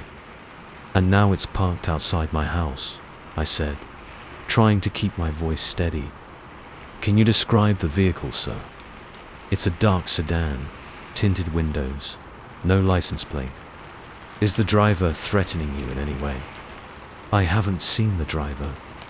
They followed me from downtown, and now they're just sitting outside." "Okay, sir. We'll send a patrol car to your location. Please stay inside and do not approach the vehicle." "Thank you," I said, hanging up. I sat back on the couch, eyes glued to the window. Minutes felt like hours. The car didn't move. No one got in or out. It just sat there, a silent sentinel. The sound of sirens in the distance was a welcome relief. 2 police cars turned onto my street, their lights painting the houses in flashes of red and blue. I stepped outside as the officers approached the mysterious car. "Is this the vehicle, sir?" One of the officers called out to me. "Yes, that's the one," I replied, staying on my porch. The officers shined their flashlights into the car's windows, tapping on the glass. No response. One tried the door handle, it was unlocked. "Sir, there's no one in here," the officer said, looking back at me. "What do you mean?" It followed me all the way home. They opened the doors, revealing an empty interior. No keys in the ignition, no signs of anyone having been inside. "Are you sure this is the car?" the second officer asked. "Yes, absolutely. It doesn't even have a license plate." The officers exchanged glances. "Well, we'll have it towed, and we'll file a report," one of them said. "But there's not much else we can do right now." I felt a mix of frustration and confusion. But how did it get here? Someone was driving it. We'll look into it, sir. In the meantime, keep your doors locked and don't hesitate to call if anything else happens. They arranged for a tow truck, and within half an hour, the car was gone. The street was quiet once more. I went back inside, but sleep was out of the question. I paced the living room, replaying the night's events in my mind. Maybe I'm losing it, I thought. The rest of the weekend passed without incident. I tried to distract myself with chores and a Netflix binge, but unease lingered like a shadow. Monday came, and I decided to take a different route to work. The drive was uneventful, which was a small comfort. Leaving the office that evening, I felt a knot form in my stomach at the thought of the drive home. Shaking it off, I reminded myself that it was probably just a one-time thing. As I pulled onto the highway, the sun was setting, casting an orange glow over the city. Traffic was light. I merged into the middle lane and turned up the radio. Glancing in the rearview mirror, I saw them the same headlights. My breath caught. No, it can't be, I whispered. I sped up, changing lanes. The car did the same. Heart pounding, I took the next exit without signaling. The car followed seamlessly. "Who are you?" I shouted, anxiety turning into anger. I drove toward the police station, determined to get to the bottom of this. As I approached the building, the car behind me vanished. One moment it was there, the next gone. I parked outside the station, debating whether to go in. What would I say that a phantom car was following me? Opting against it, I decided to head home, sticking to main roads this time. The rest of the drive was quiet. No mysterious headlights, no sudden appearances. Pulling into my driveway, I felt a cautious relief. Maybe it was over. That night, sleep came in fitful bursts. Dreams of headlights and empty cars haunted me. Morning arrived, bringing with it a sense of determination. I wasn't going to let this control my life. Days turned into weeks, and the incidents became less frequent. Occasionally, I'd catch a glimpse of those familiar headlights, but they'd disappear as quickly as they came. I started to question my own reality. Was it stress? Hallucinations? I even scheduled an appointment with a therapist. One evening, as I was organizing some old files at home, I came across a photograph tucked between papers. It was of me as a child, standing next to a Carther, same make and model as the one that had been following me. A chill ran down my spine. In the background stood a man I didn't recognize, his hand resting on the car's roof. Flipping the photo over, there was a note. "Always watching over you." I didn't recognize the handwriting. Questions flooded my mind. Who was the man? Was this some long-forgotten relative? I called my mother, hoping for answers. "Mum, do you remember this photo?" I asked, describing it to her. There was a long pause on the other end. "Where did you find that?" she asked, her voice tinged with surprise. "In some old files." "Who's the man in the picture?" she sighed. "That's your Uncle Mark. He passed away when you were very young.